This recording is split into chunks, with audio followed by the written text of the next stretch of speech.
မိဘစားတဲ့ဆွမ်းတနာဖြစ်ပါတယ်ယောဂီတွေအခုလိုပြောကြတဲ့နေရာမှာယောဂီတွေပေါင်းတို့ကဦးဇင်းပြောတဲ့နေရာမှာလိုသွားတဲ့စကားလုံးလေးတွေရှိရင်လည်းဦးဇင်းမြတ်တာရှိထားပြီးဖြည့်ပေးကြပါပူသွားတဲ့စကားလုံးလေးတွေရှိရင်လည်းနှုတ်ပြီးမှနားထောင်ပေးကြပါလို့အထူးပဲမြတ်တာရက်ခံပါတယ်ဖြည့်ခြင်းကိုလည်းမကြီးရနကုလမာတာနကုလဗိဒါတုတ်မှာတန္တရာတကွေမှာပြန်လဲကဆုံတွေ့လာကြတယ်အမိဖညီကောင်မောင်နှမမတော်ဘူးသူမိတွေမရှိဘူးလို့ဟောတော်မူထားပါတယ်ယောဂီတို့ဆရာတယောက်အနေနဲ့လာပြောတာမဟုတ်ပါဘူးတိတိလောက်လေးတွေပြန်လဲကျေးဇူးလက်ဆက်ခြင်းသာဖြစ်ပါတယ်ဦးဇင်းတို့ဓမ္မသဘင်ကိုမစတင်မီစัจ java လာအနန္တတကွေလုံးမှာရှိကြတဲ့လူနာပြမတရားဝါတွေကို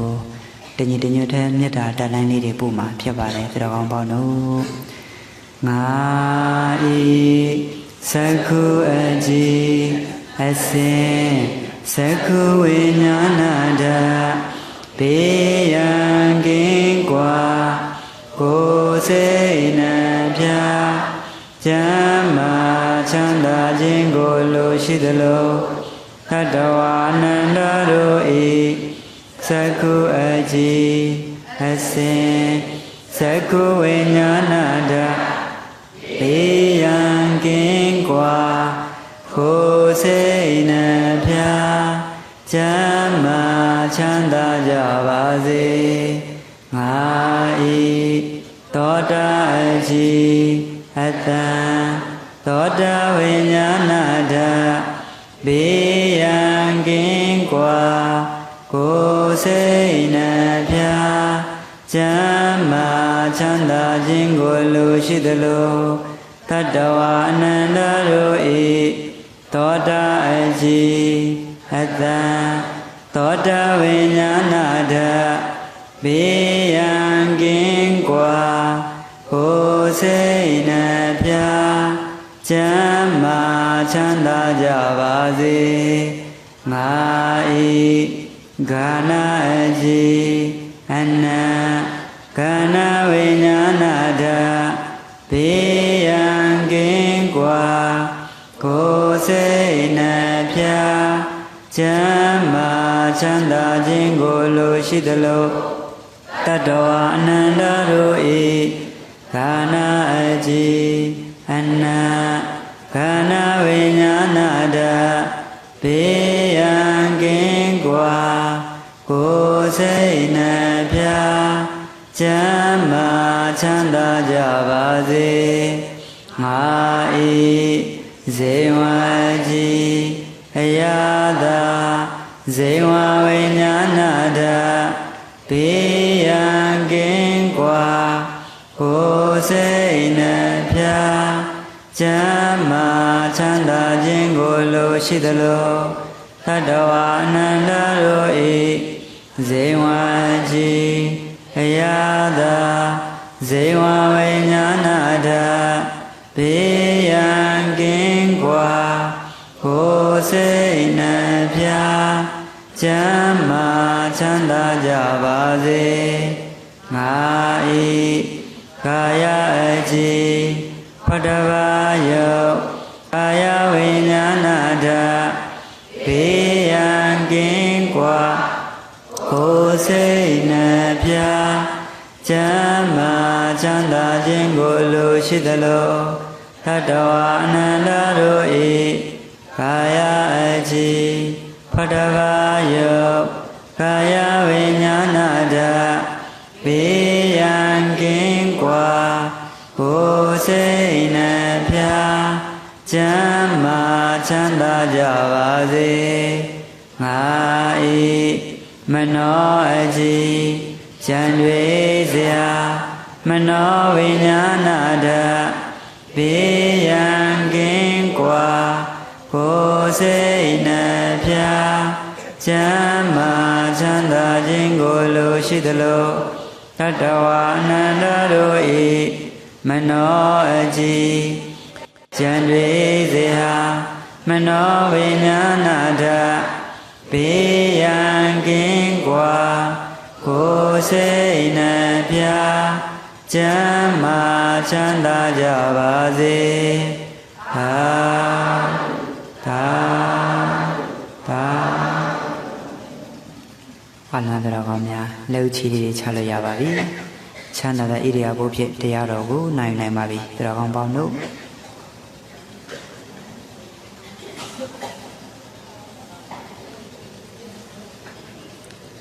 ကျွန်တော်ဓမ္မတပင်စတင်ပြီဆိုတော့ယောဂီတွေ9နိုင်ခွဲသွားပြီအဲ့တော့ယောဂီတွေဦးဇင်းခုနပြောခဲ့တယ်မိဘနဲ့ပတ်သက်တဲ့အကြောင်းမိဘစားတဲ့ဆွမ်းတနာပြောမယ်လို့မနေ့ကပြောခဲ့တယ်ယောဂီတွေအဲ့တော့ဦးဇင်းတို့ပြိဿများကြားဘူးတာကယဟန်စားသောဆွမ်းတနာကြားဘူးပါလိမ့်မယ်ယဟန်မစားသောဆွမ်းတနာအခုတော့ဦးဇင်းပြောမှာကမိဘစားသောဆွမ်းတနာမိဘစားသောဆွမ်းတနာကဘယ်လိုဖြစ်လို့လဲလို့မေးစရာရှိပါတယ်တကယ်တော့ဦးဇင်းတို့2008ခုနှစ်ထိုင်းနိုင်ငံခီးစဉ်ကနေမြန်မာပြည်ပြန်ရောက်တော့ဦးဇင်းတို့တောကျောင်းမှာဝါကတ်တယ်အဲ့ဒီလိုဝါဆိုတော့ယောဂီတွေဝါဆိုပြီးတစ်လားလောက်မှာဦးဇင်းတို့ငယ်ငယ်တုန်းက12နှစ်သားလောက်မှာဖခင်ကိုဝစီကံနဲ့ပြောမှုတဲ့စကားလုံးလေးပေါ့ယောဂီတွေအဲ့ဒါသွားတတိရတယ်တရားရှုမှတ်တဲ့အချိန်မှာပေါ့အဲ့ဒါနဲ့ယောဂီတို့ရခင်လည်းပဲဦးဇင်းတို့တရားထိုင်တိုင်းယတနာသုံးပါးမိဘဆရာတွေတောင်းပန်နေကြပဲဒါပေမဲ့အဲ့ဒီဝါတွင်းမှာတော်တော်လေးစိတ်ထဲမှာပေါ့ဗျာ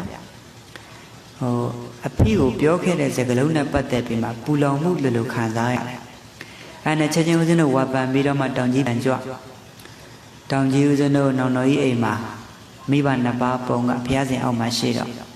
မိဘတွေတော့ကွယ်လွန်ခဲ့ပြီဆိုတော့ယောဂီတွေဓာတ်ပုံပဲပြန်တောင်းပါပေါ့အဲ့ဒီလိုနဲ့ပြီးသွားအဲ့တော့ညနေတောကျောင်းပြန်ရောက်တော့ဘုရားဝတ်တဲ့အပြီးမှာတန်ခါတွေတစ်ပါးနဲ့တစ်ပါးပြောပြရဲနဲ့တောင်ကြီးကိုပြန်ကြွတာတခြားမဟုတ်ဘူး12နှစ်သားမှာဝစီကံနဲ့ပြောမှုတဲ့စကားလုံးလေးတတိယလို့ပြန်သွားပြီးတော့မှတောင်းပန်ခြင်းဖြစ်တယ်အရှင်ဘုရားတို့ကတစ်ချိန်လုံးကသာသနာ့ဘောင်မရောက်ခင်မှာတစုံတရာပြောဆိုမှားတာတွေရှိဘူးသလားလို့မေးကြည့်တော့တပါးပြီးတပါးပေါ်လာတယ်ပြောဆိုမှားဘူးတာတွေပေါ့နော်ယောဂီတွေအဲ့တော့ဦးဇင်းပြန်စဉ်းစားတယ်တရင်ဝင်လာကြွရင်တော့မိဘနဲ့ပတ်သက်တဲ့အကြောင်းအရာတွေပြောပေးမယ်လို့စိတ်ကူးတယ်အဲ့လိုစိတ်ကူးရင်းနဲ့ယောဂီတွေတခါတခါကြတော့လေဦးဇင်းတို့ဆုံးခံကြွတော့စွန်းနေရအင်မတန်စင်ကြယ်တယ်စင်ကြယ်တဲ့စွန်းနေရရှိတော့မိဘများကိုဖြူစင်တဲ့စွန်းကလေးတွေတစ်ထပ်လောက်ကျွေးရရင်ကောင်းမှာပဲလို့စိတ်ထဲမှာတန်းတာမိတယ်ဒါပေမဲ့မိဘတွေကမျက်ွယ်ပြုတ်ခဲ့တာကြာပြီဆိုတော့အဲ့ဒီကိစ္စတွေမလွယ်ဘူးပေါ့တနည်းပြောရင်လေအဲ့နဲ့ဦးဇင်းတို့တိုက်ဆိုင်ပဲဦးဇင်းတို့မူဖွားတာကတောင်ကြီးမြို့ကြီးပြင်းတာကကြရပြည်နယ်လော်ကော်ဆိုတော့အဲ့ဒီလော်ကော်မြို့မှာဦးဇင်းတို့ရှင်အပားတရားရဟန်းခံပြီးအခုလိုပဲဆဲစခန်းကျင်းပတော့ဒီအပားတရားနဲ့ဦးဇင်းတို့မနေ့တိုင်းကိုအာယုံဆုံးခံကြွလိရှိ9နိုင်နဲ့10နိုင်10နိုင်ပေါ့အဲ့တော့ဦးဇင်းတို့အဲ့ဒီမှာပဲဒီတန်ဃာတော်များအခုလို10ရက်ပြည့်တဲ့နေ့ရေစက်ချမဲ့နေ့မှာ9ရက်နေ့ကလေးကကြိုတင်ပြီးတော့မှရဟန်းတော်များရဲ့မိဘကိုအထူးပဲဖိတ်လိုက်တယ်အခုဒီမှာရှိတဲ့ပရိသတ်တွေကိုအထူးဖိတ်လိုက်တယ်လို့ပေါ့။နေ့ပြန်ကျရင်ရဟန်းတော်များရဲ့မိဘတွေကျောင်းကိုမနေ့9နိုင်ခွဲလောက်အရောက်ကြွပေးပါလို့ဖိတ်ခေါ်တော့အဲ့ဒုလုံးမရဟန်းတော်များရဲ့မိဘတွေတော်တော်ဆုံးလင်းလင်းကြွရောက်ကြတယ်။အဲ့တော့ဦးဇင်းတို့အဲ့ဒီမှာရောက်တဲ့ချိန်မှာမလုပ်လဲဆိုတော့10နိုင်လောက်ကြတော့ရဟန်းတော်များကိုဦးဇင်းတို့ဟိုမှာတော့တပိတ်ထဲမှာပေါ့ဗျာယောဂီတွေပတ်သက်ပါရင်ပဲစွန်းတမင်းဆိုရင်နေထက်ပြီးတော့မှကပ်ပေးတာဝင်ချင်းအောင်ပေါ့ယောဂီတွေအဲ့လိုကတ်တာဆိုတော့အဲ့ဒီနေ့တော့ဦးဇင်းတို့3ဦးစာလောက်ထည့်ပေးတယ်ရန်တော်အတွက်ခါတိုင်းတက်ဆိုင်ရင်2ဦးပို့ထည့်ပေါ့ဘာလို့လဲသူမိဘတွေကိုသူကကြွေးမှာကိုဗျအဲ့နဲ့စွန်းတမင်းဆိုရင်နေအကုန်လုံးပတ်သက်ပံရောထည့်လိုက်တယ်ပြီးတာနဲ့တန်ဃာတွေတန်းစီကြွလာတဲ့အချိန်မှာမိဘတွေကကိုသားယဟန်ထံကိုပကံလေးတွေကိုစီနဲ့သွားရတယ်အဲ့တော့မိဘတွေကိုသားယဟန်ကသူ့တပိတ်ထဲမှာရှိတဲ့သူကိုယ်တိုင်ဆွမ်းခံရရှိတဲ့စွန်းတမင်းစွန်းရင်းတွေကိုကြာကျနလက်ကလေးနဲ့ကော်ပြီးအမိပကံနဲ့ထက်အဖေပကံနဲ့ထက်ပြီးပြီဆိုလို့ရှိရင်အမိပေါ်မှာအဖေပေါ်မှာပြောဆိုမှားတာတွေကာယကံဝစီကမနောကံတွေတောင်းပန်စေတယ်ပေါ့ပြီးတာနဲ့မိဘတွေကိုချမှတ်ထားပြီးတဲ့ဇပွဲလေးမှာနေ့လည်စာသုံးစေတယ်ရဟန်းတော်များကထုံးစံနဲ့မဲ့သူတို့တတ်မှတ်ထားတဲ့နေရာရောက်တော့ဒီကလိုပဲမေတ္တာပို့ပြစ္ဆဝကနာဆင်ခြင်းပြီးတာနဲ့ဆွန်ကလေးဖုံးပေါ့အဲ့ဒီညကိုတော့ဦးဇင်းတို့ဒီနေ့တော်ကောင်းတို့ကိုဟောမယ်မိဘစားတဲ့ဆွန်တနာကိုဟောဖြစ်တယ်ကိုယ့်ရဲ့မိဘတွေကိုပြန်လဲကျေးဇူးဆက်ခွင့်ရတာကိုအကြောင်းပြုပြီးတော့မှမိဘစားတဲ့ဆွန်တနာလို့ပြောတာပါယောဂီတွေအဲ့လိုဆိုတော့ယောဂီတို့ မိဘတွေဟာအင်မတန်အကျိုးကျေးဇူးကြီးမားပါတယ်အဲ့ဒီလိုကြီးမားတဲ့အထက်မှာယောဂီတွေမပါမပြီးပြောချင်တာကဦးဇင်းတို့ဘုရားအလောင်းတော်ပေါ့အလောင်းတော်ယောဂီတွေဟိမဝန္တတော်ထဲမှာမြောင်မင်းဘဝရောက်တဲ့အချိန်မှာမြောက်တီ8000ကိုသူအုပ်ချုပ်ရတယ်ဘုရားလောင်းရဲ့အမည်နာမကမဟာနန္ဒီယညီအိမ်ရှိမင်းသားကသုလနန္ဒီယအမေရတော့ယောဂီတွေမြောက်ဥမာရှိမှာပေါ့ဗျာအဲ့လိုနဲ့မြောက်တီ8000ကိုအုပ်ချုပ်တဲ့မာနန္ဒီယကတရက်ကျတော့ယောဂီတွေအမေဦးကြီးကိုတစ်ပင်မှာထားပြီးတော့မှမြောက်တို့ရဲ့ညီလာသမင်ကစီရင်ကျင်းပတော်တော်ခလန်းလန်းဝေးတဲ့တနေရာမှာပေါ့အဲ့ဒီနေ့မိုးတွေကြီးကျယ်ရွာမိုးကြိုးတွေလည်းပြတ်တော့အမေဦးကြီးကတစ်ကိုင်းတစ်ခုနဲ့တစ်ခုအကူးမှာတစ်ကိုင်း6လေးကိုတွားတက်နေပြီးတော့အောက်ကိုပြုတ်ကြပြီးငုံနှစ်ခုနဲ့မျက်လုံးရိုက်နေသွားတာမျက်လုံးကန်းသွားတယ်ယောဂီတွေအဲ့ဒါနဲ့မိုးရှူရွှဲပြီးတော့မှတစ်ပင်အောက်ကလေးမှာပဲပြန်လည်းမတက်နိုင်ရှာဘူးယောဂီတွေဝေဒနာအလူးလည်းခံစားနေရတာပေါ့အဲ့နဲ့မာနန္ဒီယသုလနန္ဒီယသူတို့မြောက်တို့ရဲ့ညီလာသဘင်ကပြီးလို့ပြန်ရောက်တော့အမေကိုမိုးဆူဆူနဲ့တစ်ပင်အောက်မှာတွေ့တယ်အဲ့တော့မာနန္ဒီယပြောတယ်အမေဒီလောက်မိုးကြီးလေကြီးထဲမှာဘာဖြစ်လို့ဒီလိုတစ်ပင်အောက်မှာနေနေတာလဲပေါ့တေချာကြီးတော့ပါးပြမှာသွေးတွေစီးကျနေတာမြင်တယ်ဩအမေတစ်ပင်ပေါ်ပြုတ်ကြတာပဲအဲ့ဒါနဲ့ယောဂီတွေအဲ့ဒဏ်ရာရနေတဲ့ဝေဒနာကိုအတတ်နိုင်ဆုံးတော့ဆေးတွေကုပေးပေါ့ဒါပေမဲ့ယောဂီတွေဝေဒနာတော့ရပ်ပိုင်းတွင်းမှာမကြခင်ပျောက်သွားပေမဲ့မျက်လုံးတော့အလင်းမရတော့အဲ့လိုနဲ့ယောဂီတွေဒီလိုနဲ့သူတို့နေလာလိုက်တာဗျတော်တော်ကြာလာတဲ့အချိန်မှာကျတော့သူတို့အမေကိုထားပြီးတော့မှဝေးလံတဲ့ခရီးရှည်ကိုတခုကိုသူတို့သွားရတယ်အဲ့ဒီလိုသွားတော့ဝါတွင်းတွင်းလုံးပဲပြောပါဆိုယောဂီတွေဒါပေမဲ့အမေနဲ့ဘလောက်ဝေးဝေးမှာနန္ဒီယာကအမေကိုအရန်ကြီးဆိုင်တယ်ကောင်းမေးဆိုတဲ့တတိဝလံအကောင်းစားတွေကိုအမေဖို့ဆိုပြီးဖယ်ပြီးတော့မှသူ့ရဲ့မူမတိနာပတိတွေနဲ့ပို့စေတယ်အလတ်စားကိုတော့သူတို့စားတယ်ဗျ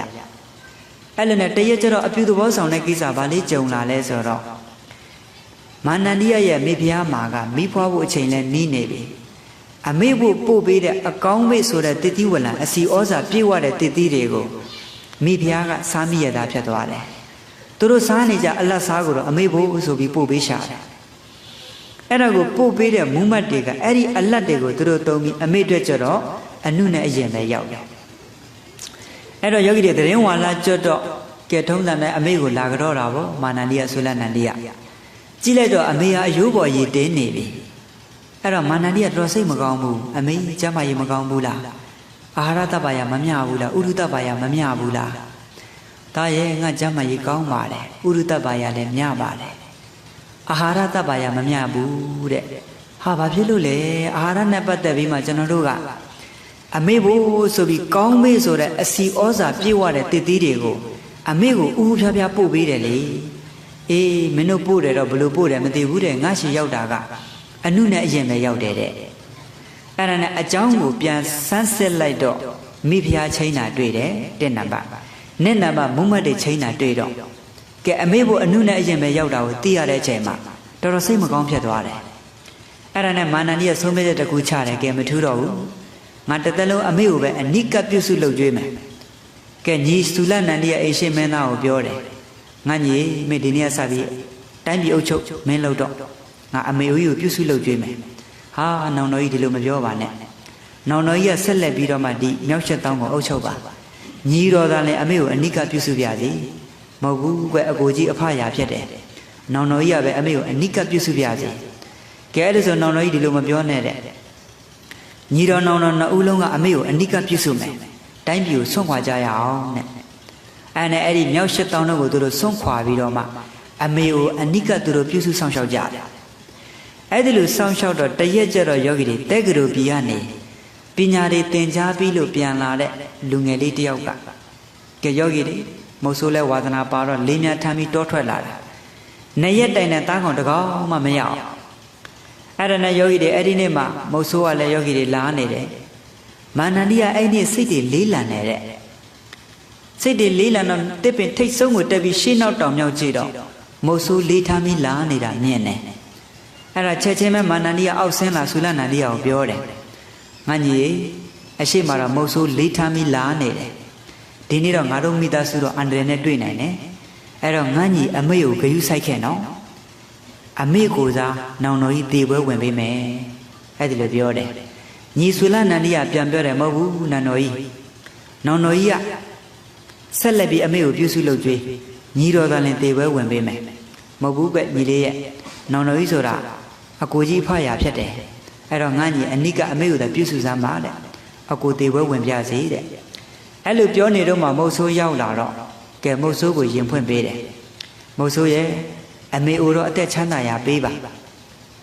အမေဟာအယိုးပေါ်တင်နေတာကျုပ်ရဲ့အသားကဝါဝဖြိုးဖြိုးရှိပါတယ်ကျုပ်သားကိုစားပါလို့ရင်ဖွင့်ပေးလိုက်တော့မုတ်ဆိုးလေးဆွဲပြီးပြစ်ထလိုက်တာမြားတန်ချင်းနဲ့မြေပြင်ပေါ်ပြုတ်ကျပြီးတေပွဲဝင်သွားတယ်မာနန္ဒီက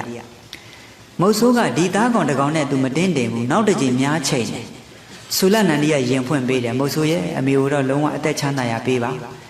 စားမှစားကျုပ်သားကိုစားပါကျုပ်သားကဝါဝဖြိုးဖြိုးရှိပါတယ်အဲ့ဒီလိုရင်ဖွင့်တော့ကဲမြားဆွဲပြစ်ထလိုက်တာ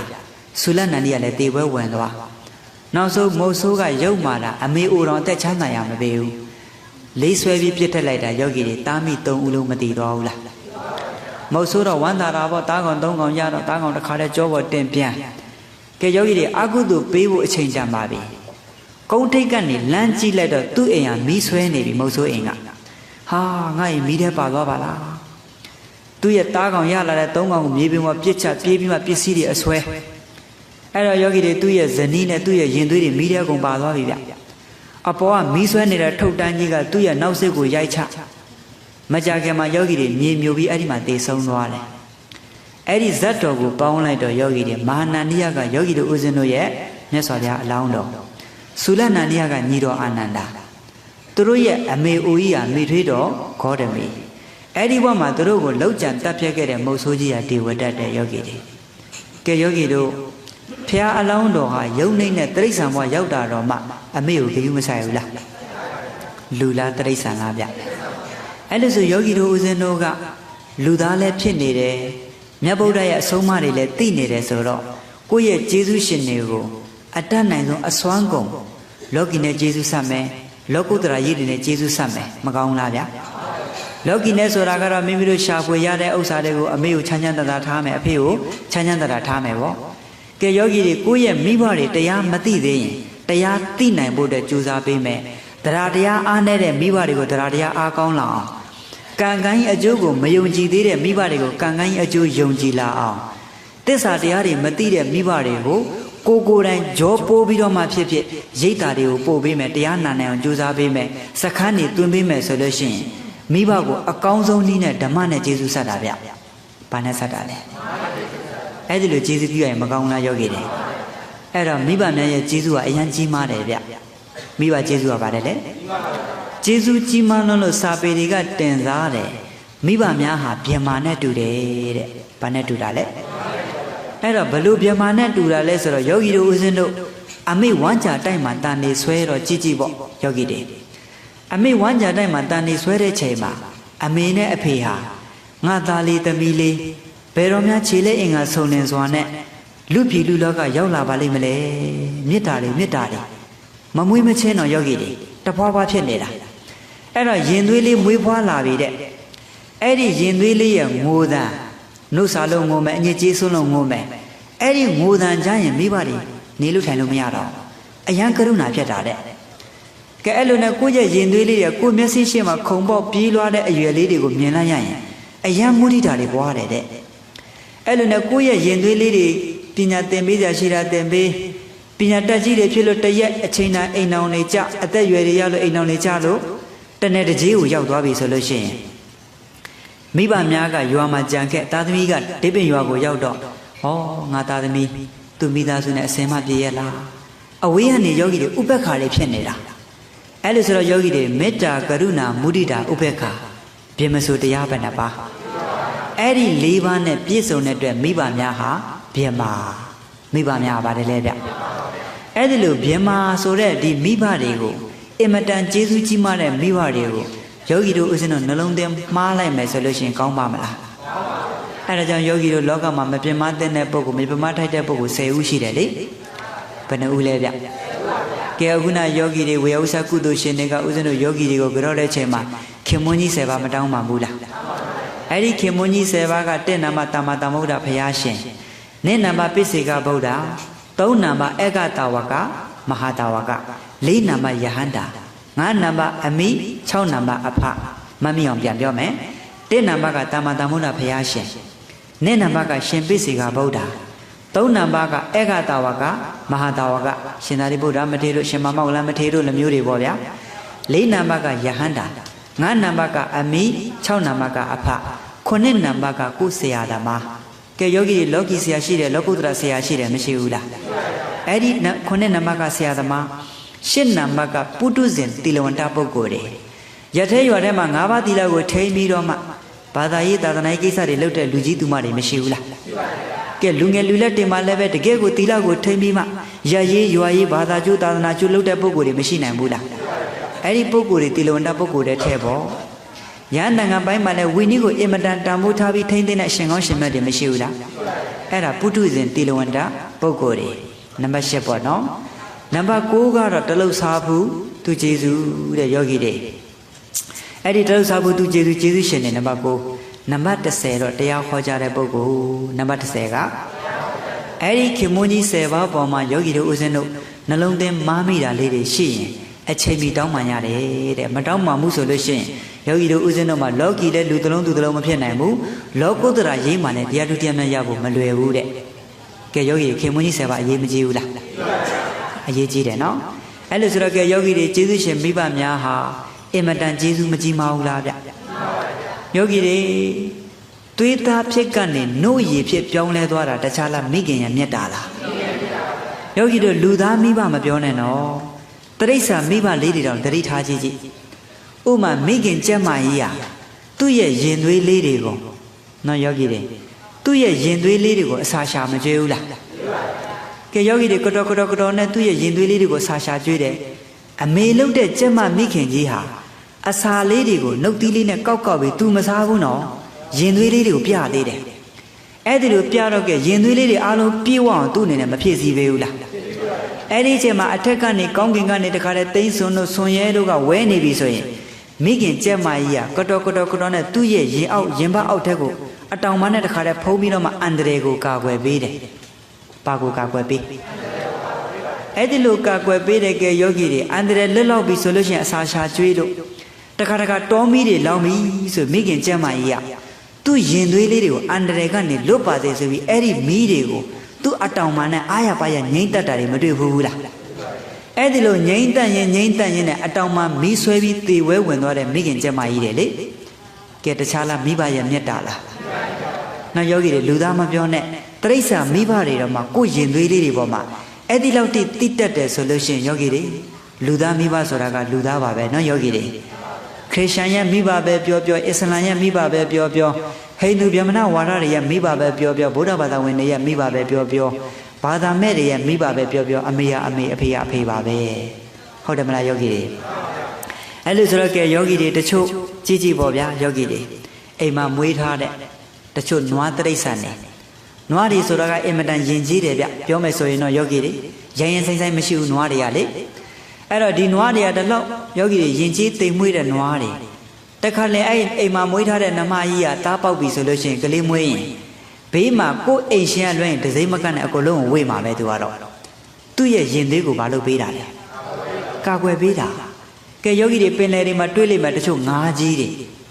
Adding Aria 2 years Yendui go, Tapa be solution, a Sasha Trinidad,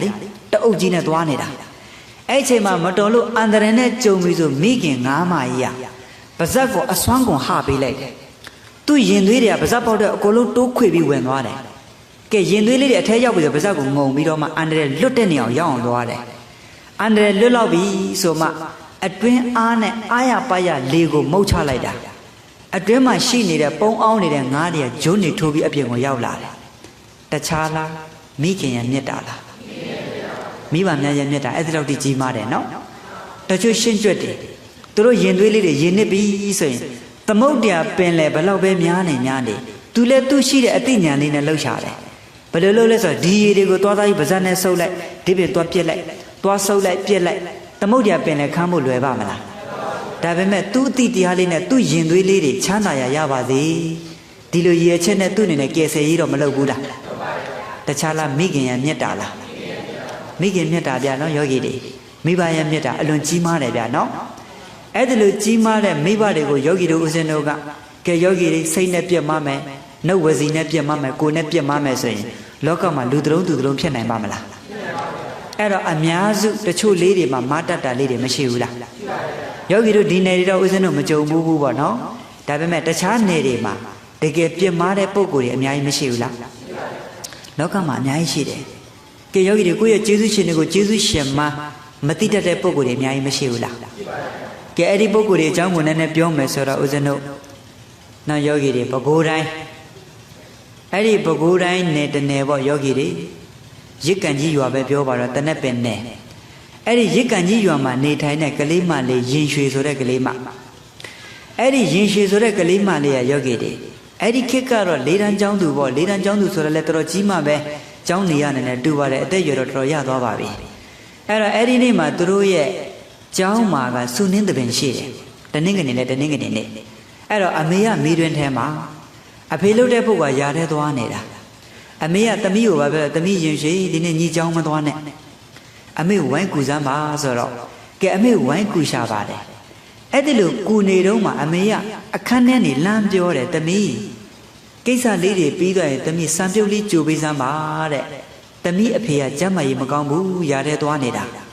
ညနေပိုင်းပြန်လာလို့ရှိရင်အဲ့ဒါစံပြုတ်ပူပူလေးတောက်ပြီးမှဆေးလေးတောက်ရအောင်လို့တဲ့အဲ့ဒါနဲ့တောင်းတောက်နေအောင်အလုတ်ရှုပ်နေတဲ့သမီးရင်ရှည်ကအမေဟာထပ်ပြီးအလုတ်တွေခိုင်းရကောင်းလားဆိုပြီးအမေကိုရန်တွေ့တယ်တော်တို့လုတ်တွေပဲပြီးမပြီးနိုင်ဘူးတဲ့သမီးရဲ့အမေမှလည်းတကယ်ကျမ်းသွေးနုသားနည်းနဲ့ဆိုတော့မလုတ်နိုင်လို့ပါသမီးရဲ့ညီအဖေကလည်းတကယ်ကျမ်းမာရေးမကောင်းလို့ပါဆိုတော့ပါလဲတဲ့ကိုယ့်ရဲ့လင်သားကိုအဲ့လောက်ထိမျက်နှာလိုမျက်နှာရကျင်ကိုယ့်အကိုလုတ်ပါလားတဲ့ကျမအငားလင်ဖြစ်နေလောက်ရမှာလားတဲ့ဟဲ့သမီးညီစကားတွေလွန်လာပြီနော်အမေလဲစော်ကအဖေလဲစော်ကဘာလဲတဲ့တော်ကမန္တပြောတာမခံနိုင်လို့လားတဲ့ပြောတဲ့စကားတွေဒီထက်ခါသီးပါတယ်ဦးဇင်းတို့ပြောမထက်ပါဘူးနော်အဲ့လိုခါသီးတဲ့စကားလုံးတွေပါလာတော့အမေလှုပ်တဲ့ပုဂ္ဂိုလ်ကသမီးကိုဆုံးမမယ်ဆိုပြီးအခန်းနေထွက်လာတာသမီးကလက်ဦးသွားပါတယ်အမိတ်ပါကိုအာရပါရရိုက်ချလိုက်တာတခါတည်းကျမ်းမြေမှာပုံလဲကျသွားတယ်အဲ့ချိန်မှာအမေတော်စိတ်မကောင်းဘူးဗျသမီးအမိတ်ပါကိုတကယ်ပဲရိုက်လိုက်တယ်နော်တဲ့အဲ့ဒီတလုံးမပြောတယ်မျက်ရည်ပေါက်ပေါက်ပေါက်ကြအမေကစိတ်မကောင်းလို့အဲ့ဒီချိန်မှာအိမ်ရှက်နေလူတယောက်ကရင်ရွှေလမ်းခေါ်တယ်ဟဲ့ရင်ရွှေကြီးလာအောင်နဲ့တကယ်ခေါ်တာတော့မဟုတ်သူ့နားထဲမှာကြားတာအဲ့ဒါနဲ့ဟုတ်ပြီ तू လာမယ်ပေါ့ तू နာမည်ခေါ်ရကိုလိုက်သွားတယ်အဲ့ချိန်မှာအမေလှုပ်တဲ့ပုဂ္ဂိုလ်လမ်းတားတယ်သမီးညီကိုဘယ်သူမှမခေါ်ဘူးနော်မသွားနဲ့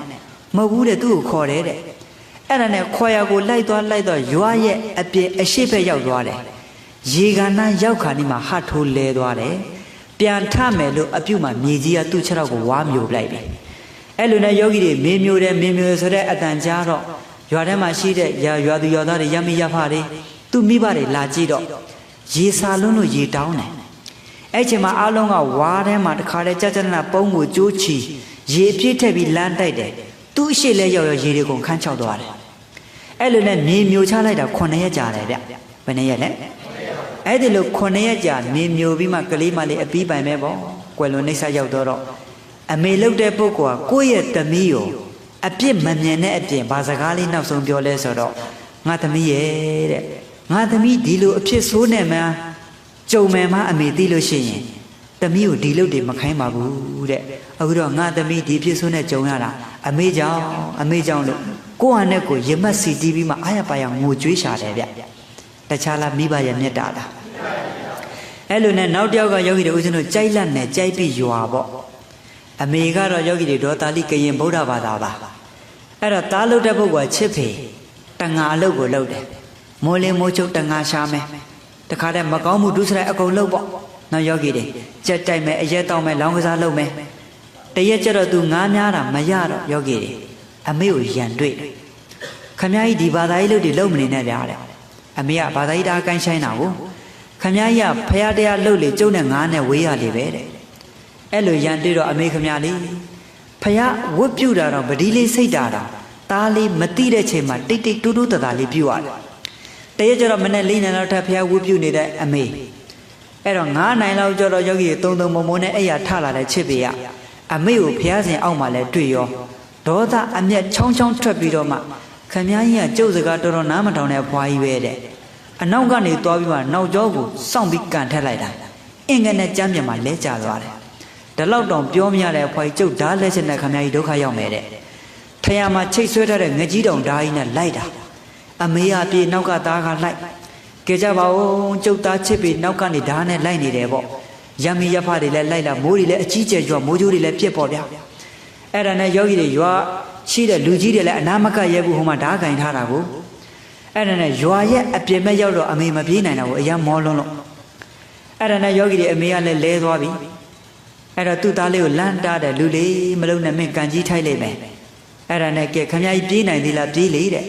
ကျုပ်ဓာလက်ချက်နဲ့ခမကြီးဒုက္ခရောက်တော့မယ်တဲ့ဓာကိုဝေ့ရင်ဝေ့နဲ့လားနေတာကဲနောက်ဆုံးတော့အမေလှုပ်တဲ့ပုဂ္ဂိုလ်က तू ပြုတ်နေကြ तू အာယုံပြုတ်နေကြမြတ်စွာဘုရားကိုအာယုံပြုရတဲ့ဂုဏ်တော်လေးပွားရတဲ့တန်ဖိုးလေးကိုရွတ်ပွားနေပေါ့ဗျာတားရဲ့ဓာဂုတ်ဘိုးပေါ်အကြကိုစောင့်နေတာအဲ့လိုနဲ့တော်တော်နဲ့ဓာကမရောက်လာတော့မျက်လုံးဖွင့်ကြည့်လိုက်တော့တားရဲ့ခြေထောက်ကိုမြေကြီးကလမ်းမြူထားလိုက်ပြီအဲ့ချိန်မှာအမေလှုပ်တဲ့ပုဂ္ဂိုလ်မြင်သွားပြီဟာသူ့သားကိုမင်းမျိုးနေပြီကဲချပါအောင်ပေါ့အဲ့ဒီချိန်မှာလူလေးမင်းကန်ကြီးထိုက်သွားတာမိခင်ကိုပြတ်မလို့မင်းတောင်းမှလိုက်ဆိုတော့အမေတဲ့ကျွန်တော်လက်တွေလှုပ်လို့မရတော့ဘူးတဲ့အမေကိုစော်ကားခဲ့တာတွေမှန်သမျှတာဝစီကံနဲ့ပဲတောင်းမှပါတယ်တာကိုခွန့်လွတ်ပါပေါ့လေအဲ့လိုနဲ့မင်းမျိုးချလိုက်တာ9 ရက်ကြာသွားတယ်ဘယ်နှစ်ရက်ကြာသွားကဲတခြားလားမိဘကိုစော်ကားလို့လားအဲ့ဒီလိုနဲ့ယောဂီတွေနောက်ထပ်ရှိပါသေးတယ်ဦးဇင်းတို့တချို့ပြတ်မှားတဲ့ကလေးမလေးတွေအဲ့တော့အဖေလှုပ်တဲ့ပုဂ္ဂိုလ်ကယောဂီတွေလေပြတ်ထားတာ10 နှစ်ရှိသွားပြီအဲ့တော့ယောဂီတွေသူတို့သားမိ4 ယောက်ပေါ့အမေရဲ့အဖေရဲ့ညီမ2 ယောက်ပေါ့ဗျာအဲ့တော့သမီးကြီးသမီးငယ်သမီးကြီးကအဖေကိုအနိကပြုစုရတယ်အဲ့တော့စိတ်တိုက်ချိန်မှာတိုက်မယ်အညီကြီးဆွန့်ချိန်မှာဆွန့်မယ်ထမင်းခွန်းချိန်မှာခွန့်မယ်ပေါ့ဗျာအဲ့ဒီလိုနဲ့တရက်ကျတော့ TV ရှေ့မှာ TV လေးထိုင်ကြည့်နေဇက်ရှိန်ကောင်းနေတော့အမေလှုပ်တဲ့ပုဂ္ဂိုလ်ကလမ်းပြောတယ်သမီးတဲ့အဖေကိုမင်းစိတ်တိုက်လိုက်စမ်းပါတဲ့ဟာအမေကလည်းသမီးကြီးခိုင်းနေတာပဲတဲ့ညီမလေးလည်းခိုင်းအောင်မှာပေါ့တဲ့အေးကွယ်ညီမလေးကိုဈေးသွားကွယ်ခိုင်းထားလို့သမီးတိုက်လိုက်စမ်းပါဆိုတော့အဲ့တော့ तू ကြည့်နေတဲ့ဇက်ရှိန်လေးပြတ်သွားတော့ဆောင်းကြီးအောင်ကြီးနဲ့သွားပြီးအဖေကိုဆေးတိုက် तू တိုက်လိုက်တဲ့ဆေးကနမောနမက်ဆန်တော့စားစားဝါထားတဲ့ကော်ဖီတွေပမုတ်တွေချက်ချင်းဝေါကနေအန်ချလာအဲ့ဒီလိုအန်တော့သမီးကြီးကအဖေကိုဘာပြောလဲဆိုတော့အဖေကလှုပ်ပြီးအဲ့ဒါကြောင့်သမီးကအဖေကိုဆေးကိုမတိုက်ချင်တာတဲ့အဲ့ဒီလိုစကုံးလေးစကလုံးလေးတစ်လုံးပြောလိုက်တော့အဖေတော်တော်ဝမ်းနေသွားတယ်ဗျတော်တော်စိတ်မကောင်းဖြစ်သွားတယ်သမီးတဲ့သမီးကအဖေအမတ်ကျုံးဖို့သမီးရွတ်နေတာလားတဲ့ငါသမီးလေးဒီအမတ်ကျုံးတာဒီချိန်နောက်ဆုံးပါပဲသမီးရဲ့ဒီစကလုံးတစ်လုံးပဲပြောတယ်မကြခင်မှာယောဂီတွေကလေးမလေးသူ့လို့ပေါ့ဗျာနိုင်ဝက်လဲကြာရောအဖေဆုံးသွားပြီတဲ့ယောဂီတွေဘာလဲဆိုတော့ယောဂီတို့ဦးဇင်းတို့ဒီခန္ဓာကြီးကကံရဲ့စိတ်ရဲ့ဥဒုရဲ့အာဟာရရဲ့ဒီ၄ချောင်းနဲ့ယက်တည်တာဘယ်နှချောင်းနဲ့လဲကံစိတ်ဥဒုအာဟာရဆိုတော့တခုခုဖောက်ပြန်ရင်မပျက်စီးနိုင်ဘူးလားကံကိုရင်လည်းပျက်စီးသွားနိုင်တယ်စိတ်ကြောင့်လည်းမပျက်စီးနိုင်ဘူးလားယာဒီဥဒုဖောက်ပြန်ရင်ဟောအာဟာရပြက်လက်သွားရင်ဟောသိကြည့်နိုင်တယ်မဟုတ်ဘူးလားအခုအဖေလှုပ်တဲ့ပုဂ္ဂိုလ်ကဘာပဲပြောသူ့ဘေးမှာသမီး2 ယောက်ရှိတယ်သူ့ဇနီးရှိတယ်သူအာတင်းထားမှလေအဲ့ဒီလိုလေဖြတ်တဲ့ပုဂ္ဂိုလ်တို့တခုခုတစုံတရာပျက်စီးသွားတဲ့ပုဂ္ဂိုလ်တွေဆိုတာတိတ်အားငယ်တတ်တာနော်ယောဂီတွေဘာဖြစ်တတ်လာလဲအဲ့တော့ယောဂီတွေငကိုယ်တည်းကစိတ်ကကြားနေတဲ့ပုဂ္ဂိုလ်ဘာပဲပြောငါသမီးကြီးရှိတယ်သမီးငယ်ရှိတယ်ငါဇနီးရှိသေးတယ်သူအားရှိသေးတယ်လေအခုသမီးပြောလိုက်တဲ့စကားလုံးကအဲ့ဒီလိုပြင်းထန်တော့သူစိတ်ကိုလွတ်ချလိုက်တာစိတ်လျှော့စိတ်တက်ကြသွားတာပေါ့ဗျာအဲ့ဒီချိန်မှာမကြခင်ကွယ်လွန်တော့သမီးကတအားနောင်တရအဖေအလောင်းကိုဖက်ပြီးတော့မှသမီးမိုက်ကိုခွန်းလွတ်ပါနဲ့နောင်တရပြီးမျက်ရည်ကြီးငယ်တွေကြာရတယ်လောကမှာဒီလိုပုံကိုယ်တွေလည်းမရှိဘူးလားဒါတကယ်ဖြစ်တွေပြောနေတာနော်ယောဂီတွေအဲ့လိုနဲ့နောက်တစ်ယောက်ကတော့ဦးဇင်းတို့ရန်ကုန်ရွှေမြို့တော်မှာပေါ့ဗျာဆရာဝန်ဖြစ်နဲ့ရက်တည်နေတာတော်တော်လေးလဲသူ့ရှိမှစိတ်ခမ်းမှာလူနာတွေကြပါတယ်မိဘတွေကတော့ကွန်းချံကုန်းမှာနေထိုင်နေတောသူတောင်သားတွေပေါ့တရက်ကျတော့သားဆရာဝန်ကြီးကအဖေကိုလမ်းပြောတယ်အဖေတဲ့သားပြုစုပြစီရန်ကုန်မြို့ကိုတစ်လက်လောက်လာနေပေးပါအောင်တဲ့အဲ့ဒါနဲ့အဖေလှုပ်တဲ့ပုဂ္ဂိုလ်လည်းကဲသားပြုစုချင်တယ်ဆိုတော့သားရှိသွားတာပေါ့ဗျာရောက်တော့ကဲသားလေးနဲ့တူနေလို့တရက်ကျတော့အဖေလှုပ်တဲ့ပုဂ္ဂိုလ်ကအရက်လည်းနည်းနည်းတောက်တတ်တော့လေယောဂီတွေအရက်ကလေးတောက်လာပြီဆိုတော့ယောဂီတွေထုံးစံတိုင်းပေါ့ ပါဇက်ကနေတကားတဲ့ဟိုပြောဒီပြောတွေမရှိဘူးလားခန္ဓာကိုယ်ရိမ့်ညံပြီးလာတော့စိတ်ခန်းကိုရောက်လာတယ်ရောက်လာတော့တားလုတ်တဲ့ပုဂ္ဂိုလ်တော်တော်ဒေါသထွက်တော့ပုံရပါတယ်အဖေလုတ်တဲ့ပုဂ္ဂိုလ်ခုံမှာကြာကြာနာနာထိုင်စေပြီးတော့မှလက်ညှိုးငေါ့ငေါ့ထိုးပြီးအဖေကိုဆူတာခမည်းကြီးကိုကျုပ်ကအိမ်မှာအရက်ပလင်းနေမထောင်ထားဘူးလားဘာလဲကျုပ်ရဲ့ဂုံတိတ်ကောင်ကိုခမည်းကြီးကစော်ကားတာလားဒါခမည်းကွန်းချံကုန်မဟုတ်ဘူးဗျရန်ကုန်မြရန်ကုန်နဲ့အားရပါရအဖေကိုဆူတော့တသက်နဲ့တကူသားသမီးငေါ့ငန်းတာမခံရတဲ့မိဘရုတ်တရက်သူ့သားကြီးကအဲ့ဒီလိုငေါ့ငန်းမှုခံလိုက်ရတော့တော်တော်ဝမ်းနေသွားတယ်ဗျတောက်ထားတဲ့အရက်တွေဘယ်ရောက်သွားမှမသိတော့ဝမ်းနေလွန်းလို့ယောဂီသားရဲ့အဖေလည်းအပေါင်းအသင်းနဲ့ဆိုတော့စကလုံးကတစ်ဆုပ်ပြီးတော့မထွက်လာတော့ဝမ်းနေလွန်းလို့အဲ့ဒါနဲ့အဲ့ချိန်မှာအဖေလှုပ်တဲ့ပုဂ္ဂိုလ်အယောင်ဝမ်းနေစိတ်မကောင်းအဲ့ဒီညစာမစားတော့စောစီအိယာဝင်ပေါ့ဗျာနောက်ရမနေ့စောကြီးထအထုပ်ပိုးတွေပြန်မယ်ပေါ့ယောဂီတွေအဲ့ချိန်မှာချွေးမလှုပ်တဲ့ပုဂ္ဂိုလ်ကလန့်တာတဲ့အဖေရဲ့ဒီလိုပြုံးဆိုင်ကြီးတော့မပြန်ပါနဲ့တာကြီးစိတ်မကောင်းပဲနေမယ်သူသိပါတယ်တမီးရဲ့တဲ့အဲ့စကလုံးတစ်လုံးပြောပြီးပြန်ချသွားလိုက်တာအဖေပြန်ပြီးတလမှာတယ်လီဖုန်းဝင်လာတယ်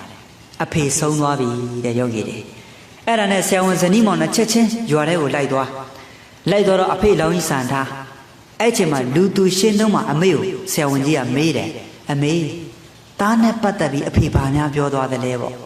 သားရဲ့မင်းအဖေကရောက်တဲ့နေ့ကစပြီးမင်းကြောင်ကြီးပဲပြောသွားတာလေဟာဘာတွေပြောသွားတော့အမေပေါ့ငါသားကြီးကဘလို့လိမ္မာတာငါသားကြီးကရန်ကုန်မြို့မှာဘလို့နာမည်ရတဲ့ဆရာဝန်ဖြစ်နေတာဘလို့တော်တာအဖေကိုဘလို့ဂရုစိုက်တာရောက်တဲ့နေ့ကစပြီးမင်းကောင်းကြောင်းနေပဲပြောသွားလိုက်တာအဲ့တော့တသက်လုံးတောက်လာတဲ့အရက်ကိုရုတ်တရက်ရန်ကုန်ကရောက်တဲ့နေ့ကစပြီးလုံးဝရမတောက်တော့ဘူးတဲ့တသက်လုံးတောက်လာတဲ့အရက်ကိုတိကနဲ့ဖြတ်လိုက်တော့အဲ့ဒီဒဏ်ကြောင့်လည်းဖြစ်မှာပေါ့သားကြီးရဲ့တဲ့အဲ့ဒါကြောင့်မင်းအဖေကစောစီစီပဲဒီလိုကွယ်လို့နှိမ့်ဆက်ရောက်သွားတယ်ဆိုတော့အရန်စိတ်မကောင်းပြအလောင်းကြီးကိုဖက်ပြီးတောင်းပန်နေတဲ့ကဲယောဂီတွေမိဘများကိုယ့်ရဲ့သားတွေသမီးတွေဘလောက်ပဲအပြစ်လုပ်နေအပြစ်လို့မြင်ရလားကိုယ့်ရဲ့သားသမီးတွေဘလောက်ပဲအသက်အရွယ်ကြီးသွားသူတို့မျက်စိထဲမှာကလေးလေးပဲမြင်တယ်နော်ယောဂီတွေဘာပဲမြင်တာလဲကဲယောဂီကိုသားသမီးတွေကအိမ်တော်ရဲ့သားတွေကြားလို့လူကြီးတွေတော့ဖြစ်နေပြီဟိုမြေမြစ်တွေတော့မှဘွဲတွေရလို့အိမ်တော်ရဲ့သားတွေကြားနေပြီဒါပေမဲ့ကိုသားသမီးနဲ့ကြုံတဲ့ချိန်မှာမိဘများကကိုသားသမီးတွေအရွယ်ဘလောက်ပဲရနေသူတို့မျက်စိထဲမှာကလေးပဲမြင်နေတယ်ဗျဘာပဲမြင်တာလဲကဲယောဂီတွေမိဘရဲ့မြတ်တာမကြီးမားဘူးလားအဲ့တော့ယောဂီအဲ့ဒီလိုကြီးမားတဲ့မိဘတွေကိုယောဂီတို့ဦးဇင်းတို့ကနှလုံးသွင်းမားလိုက်မယ်ဆိုရင်တော်ပါမလားကဲယောဂီတို့တချို့ကျတော့ပညာတွေတက်ပညာတွေတော်တော်လေးပြည့်စုံလာတော့ကဲမြို့ကြီးပြကြီးတွေရောက်တော့ကဲကိုမိဘတွေနဲ့ပြန်နေတဲ့အချိန်မှာကိုရဲ့မိဘတွေကဘာပဲပြောတချို့ကလည်းပဲယောဂီတွေတောရွာတွေမှာနေရတာဆိုတော့ပညာမပြည့်စုံတဲ့မိဘတွေလည်းမရှိနိုင်ဘူးလားအဲ့အချိန်မှာကိုမိဘတွေကပညာမတတ်ရှာတော့ကဲသားသမီးတွေကိုဟိုပစ္စည်းဒီပစ္စည်းလေးတွေမေးတာလေးတွေမကြုံဘူးလားအဲ့ဒီလိုမေးလို့ရှိရင်သားသမီးများကလေတစ်ခုနှစ်ခုသုံးခုတက်ကြိုပြီးသူတို့ပို့ပြီးစိတ်မရှိတော့စိတ်ရှိသေးလားခမရတော့လဲမင်းများထူးလိုက်တာဗျကျုပ်ကမအားနဲ့ကြားတယ်ဒါမျိုးတွေမရှိဘူးလားအဲ့တော့ယောဂီတွေစဉ်းစားကြည့်နော်ယောဂီတို့ဦးဇင်းတို့ငငယ်လေးမှာပွဲလန်းတဲ့ပင်တွေဆိုမိဘတွေလိုက်ဖို့ရှာတယ်အဲ့ဒီကလေးလေးတွေကိုဒီပခုံးပေါ်ကြောပေါ်မှာတင်ပြီးမှလက်ကလေးကင်ပြီးတော့မှအိမ်ကနေစထွက်ပွဲလန်းတဲ့ပင်ရောက်တဲ့ထိကိုသွားစထွက်ကြရနဲ့အမင်းများထူလိုက်တဲ့ရင်သွေးလေးပွဲကိုရောက်တဲ့အိမ်ရောက်တဲ့ဒီမင်းအကုန်ဖြေပေးတယ်မိဘများမဖြေဘူးလားအခုကိုအလဲရောက်လာတဲ့ခါကျတော့သုံးခွန်းတက်မကျော်နဲ့ခင်ဗျားတို့မင်းများထူလိုက်တာလို့မပြောဘူးလားကဲယောဂီတွေခင်ဗျားတို့ဒိတ်တွေကအောက်ကုန်ပြီတဲ့မပြောဘူးလားယောဂီတွေကိုကဘွဲရပညာတတ်တွေဖြစ်ကဲဒီခေတ်ကယောဂီတွေ IT ခေတ်ဆိုတော့ကွန်ပျူတာတွေလည်းကျွမ်းကျင်တော့ကဲမိဘတွေကတောရွာမှာဆိုတော့သူတို့ခင်ဗျာလေပညာမတတ်ရှာတော့ခင်ဗျားတို့ဒိတ်တွေကအောက်ကုန်ပြီလို့မပြောကြဘူးလားတချို့တွေပြောတယ်နော်ကဲတချို့မိဘတွေကလည်းလေတောတဲ့တောင်ထဲမှာရှာလိုက်ကြတာစီးပွားရေးတွေနဖူးကျွေးခြေမကြရှာတယ်ဗျရတဲ့ငွေကြေးနဲ့သားသမီးကိုပညာတတ်ဖြစ်စေခြင်းလို့မြို့ကြီးပြကြီးတွေတချို့ပို့တာတွေမရှိဘူးလားကဲမြို့ကြီးပြကြီးတွေကိုပို့တယ်ဗျသားသမီးတွေမာသလောက်ငွေတွေတောက်ကနေပို့ပေးတယ်ခုံမှာတော့အပေါင်းအသင်းတွေမာပြီးတော့မှယောဂီတွေပျော်ခြင်းနဲ့ပျော်ဖြစ်ခြင်းနဲ့ဖြစ်နေတဲ့သားသမီးတွေလည်းမရှိဘူးလားဟာမိဘတွေတော့ငါသားကြီးကမကြခင်ကြောင်းပြီးတော့မှငါသားသမီးတွေကပညာတတ်တွေဖြစ်တော့မှမျောလင်းချက်ကြီးကြီးနဲ့စောင့်မျောနေတာလေခုံမှာတော့အပေါင်းအသင်းတွေမာတီတော့တချို့ဆေးတွေဆွဲဦးဇင်းတို့ရှားပြည်မှာတွေ့ဘူးတယ်ဗျာနော်ယောဂီတွေကလေးမလေးတွေလေယောဂီတွေတ တခါတခါဦးဇင်းတို့တောင်ကြီးနဲ့ဟိုပုံးဆိုတော့12မိုင်ဝေးတဲ့ခရီးကိုဗျအဲ့တော့ဦးဇင်းတို့တောချောင်းကနေမြို့ကိုပြန်လာပြီဆိုလို့ရှိရင်လမ်းမှာတွေ့တယ်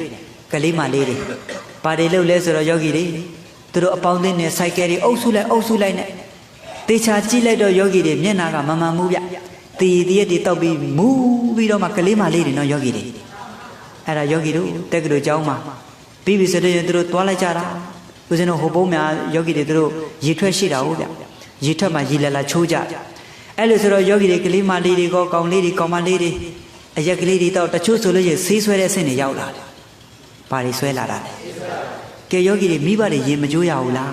။အော်မိဘတွေခမညာမှာတော့တောသူတောင်သားတွေရှာလိုက်ရတာယောဂီတွေငွေတသိန်းစုဖို့သူတို့မှမလွယ်ဘူး။ရတဲ့ဥစ္စာလေးနဲ့သားသမီးဘလောက်မှမာသလောက်ဘက်ကနေမပို့ဘူးလားယောဂီတွေ။လိမ်မာတဲ့သားသမီးတွေဦးဇင်းမပြောပါဘူးနော်။တချို့ကယောဂီတွေအပေါင်းအသင်းတွေမာပြီးတော့မှ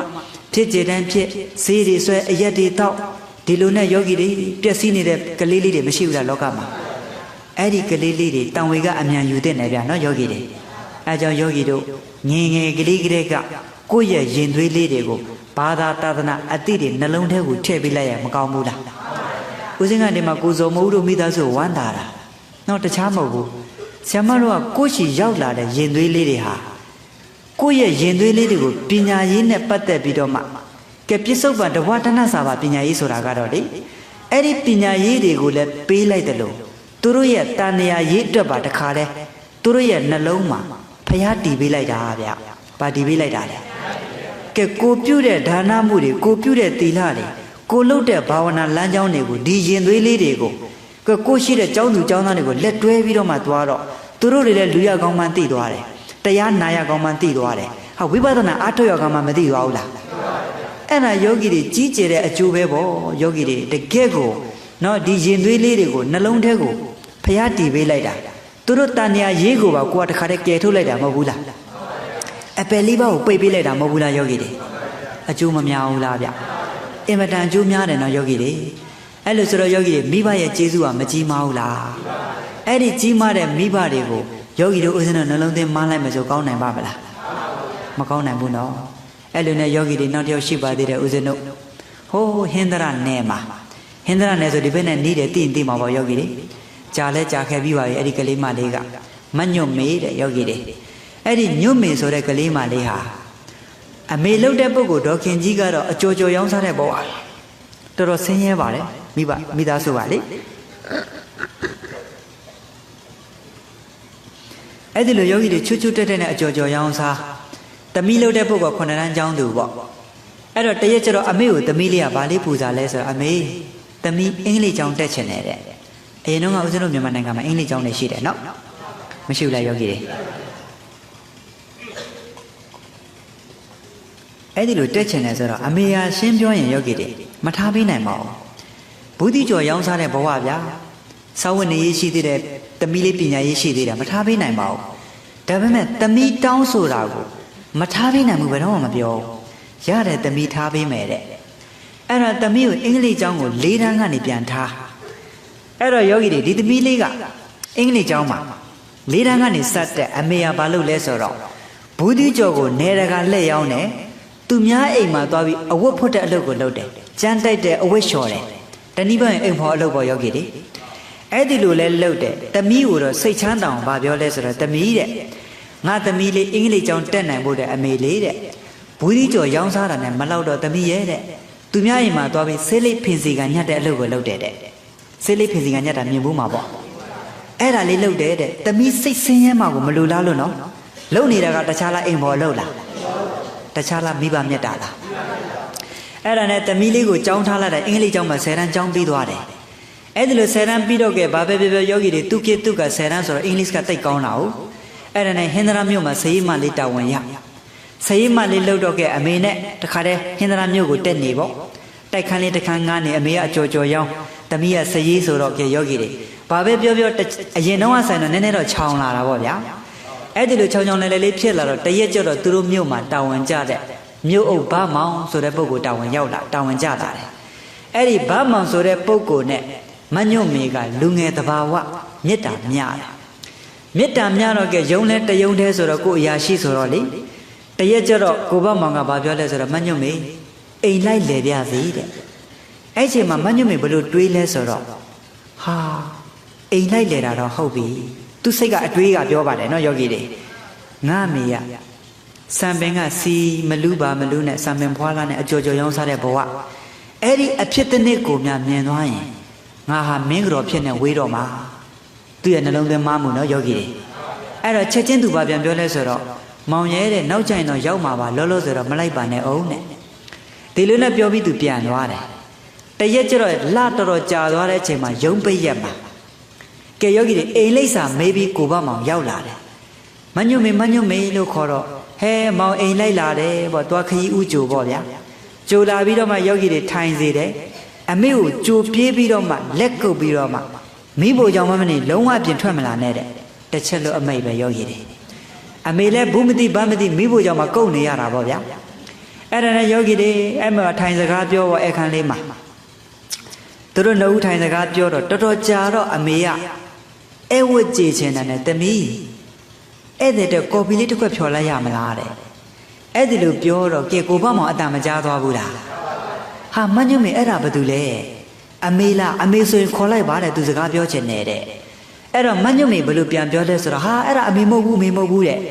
အိမ်မှာတောက်တူမရတွေခိုင်းမှုခေါ်ထားတဲ့အိမ်ကအစေကမကြီးပါတဲ့အိမ်ကပါတယ်လေအဲ့ဒီစကလုံးကိုအမေကြားလိုက်ရတဲ့ဘလောက်ဝမ်းနည်းမလဲဘလောက်ရင်ကျိုးမလဲယောဂီတွေစဉ်းစားကြည့်နော်အဲ့ဒါနဲ့ယောဂီတွေကြာကြီးပဲထိုင်စကားပြောပြီးတော့ကေမညွတ်မေတဲ့ကော်ပီလည်းဖြောမနေပါနဲ့တော့တဲ့ဒီနေ့ညစာအပြင်မှာပဲစားရအောင်တဲ့အဲ့ဒီလိုပြောတော့ကောင်းပြီပေါ့မညွတ်မေကအမေကိုနောက်ဆုံးပါစကားပြောသွားလဲဆိုတော့အမေကြီးဒေါ်ခင်ကြီးတဲ့ကျမဒီနေ့ညစာအပြင်မှာပဲစားမယ်ကျမတော့ဘာမှပူးမနေနဲ့ကိုယ့်အကိုချက်စားတဲ့အဲ့ဒါလေးပြောပြီးသွားလိုက်တယ်ကဲယောဂီတွေတကယ်သာတိတက်မယ်ဆိုလို့ရှိရင်ပြောပါတယ်အမေအတွက်ခောက်ဆွဲကြော်လေးတစ်ထုပ်လောက်ထမင်းကြော်လေးတစ်ထုပ်လောက်အပူယူလာမရနိုင်ဘူးလားအမေဘလောက်ဝမ်းသာမလဲနော်အခုတော့ပြောလိုက်တော့ကိုယ့်ကိုချက်စားတယ်သူတော့အပြင်မှာစားခဲ့မယ်တဲ့အဲ့ဒါနဲ့မကြပါဘူးယောဂီတွေသူတို့ယုံမှရှိတဲ့သူတို့ရဲ့မိတ်ဆွေတွေနဲ့အဲ့ဒီပတ်ဝန်းကျင်ပုဂ္ဂိုလ်တွေနဲ့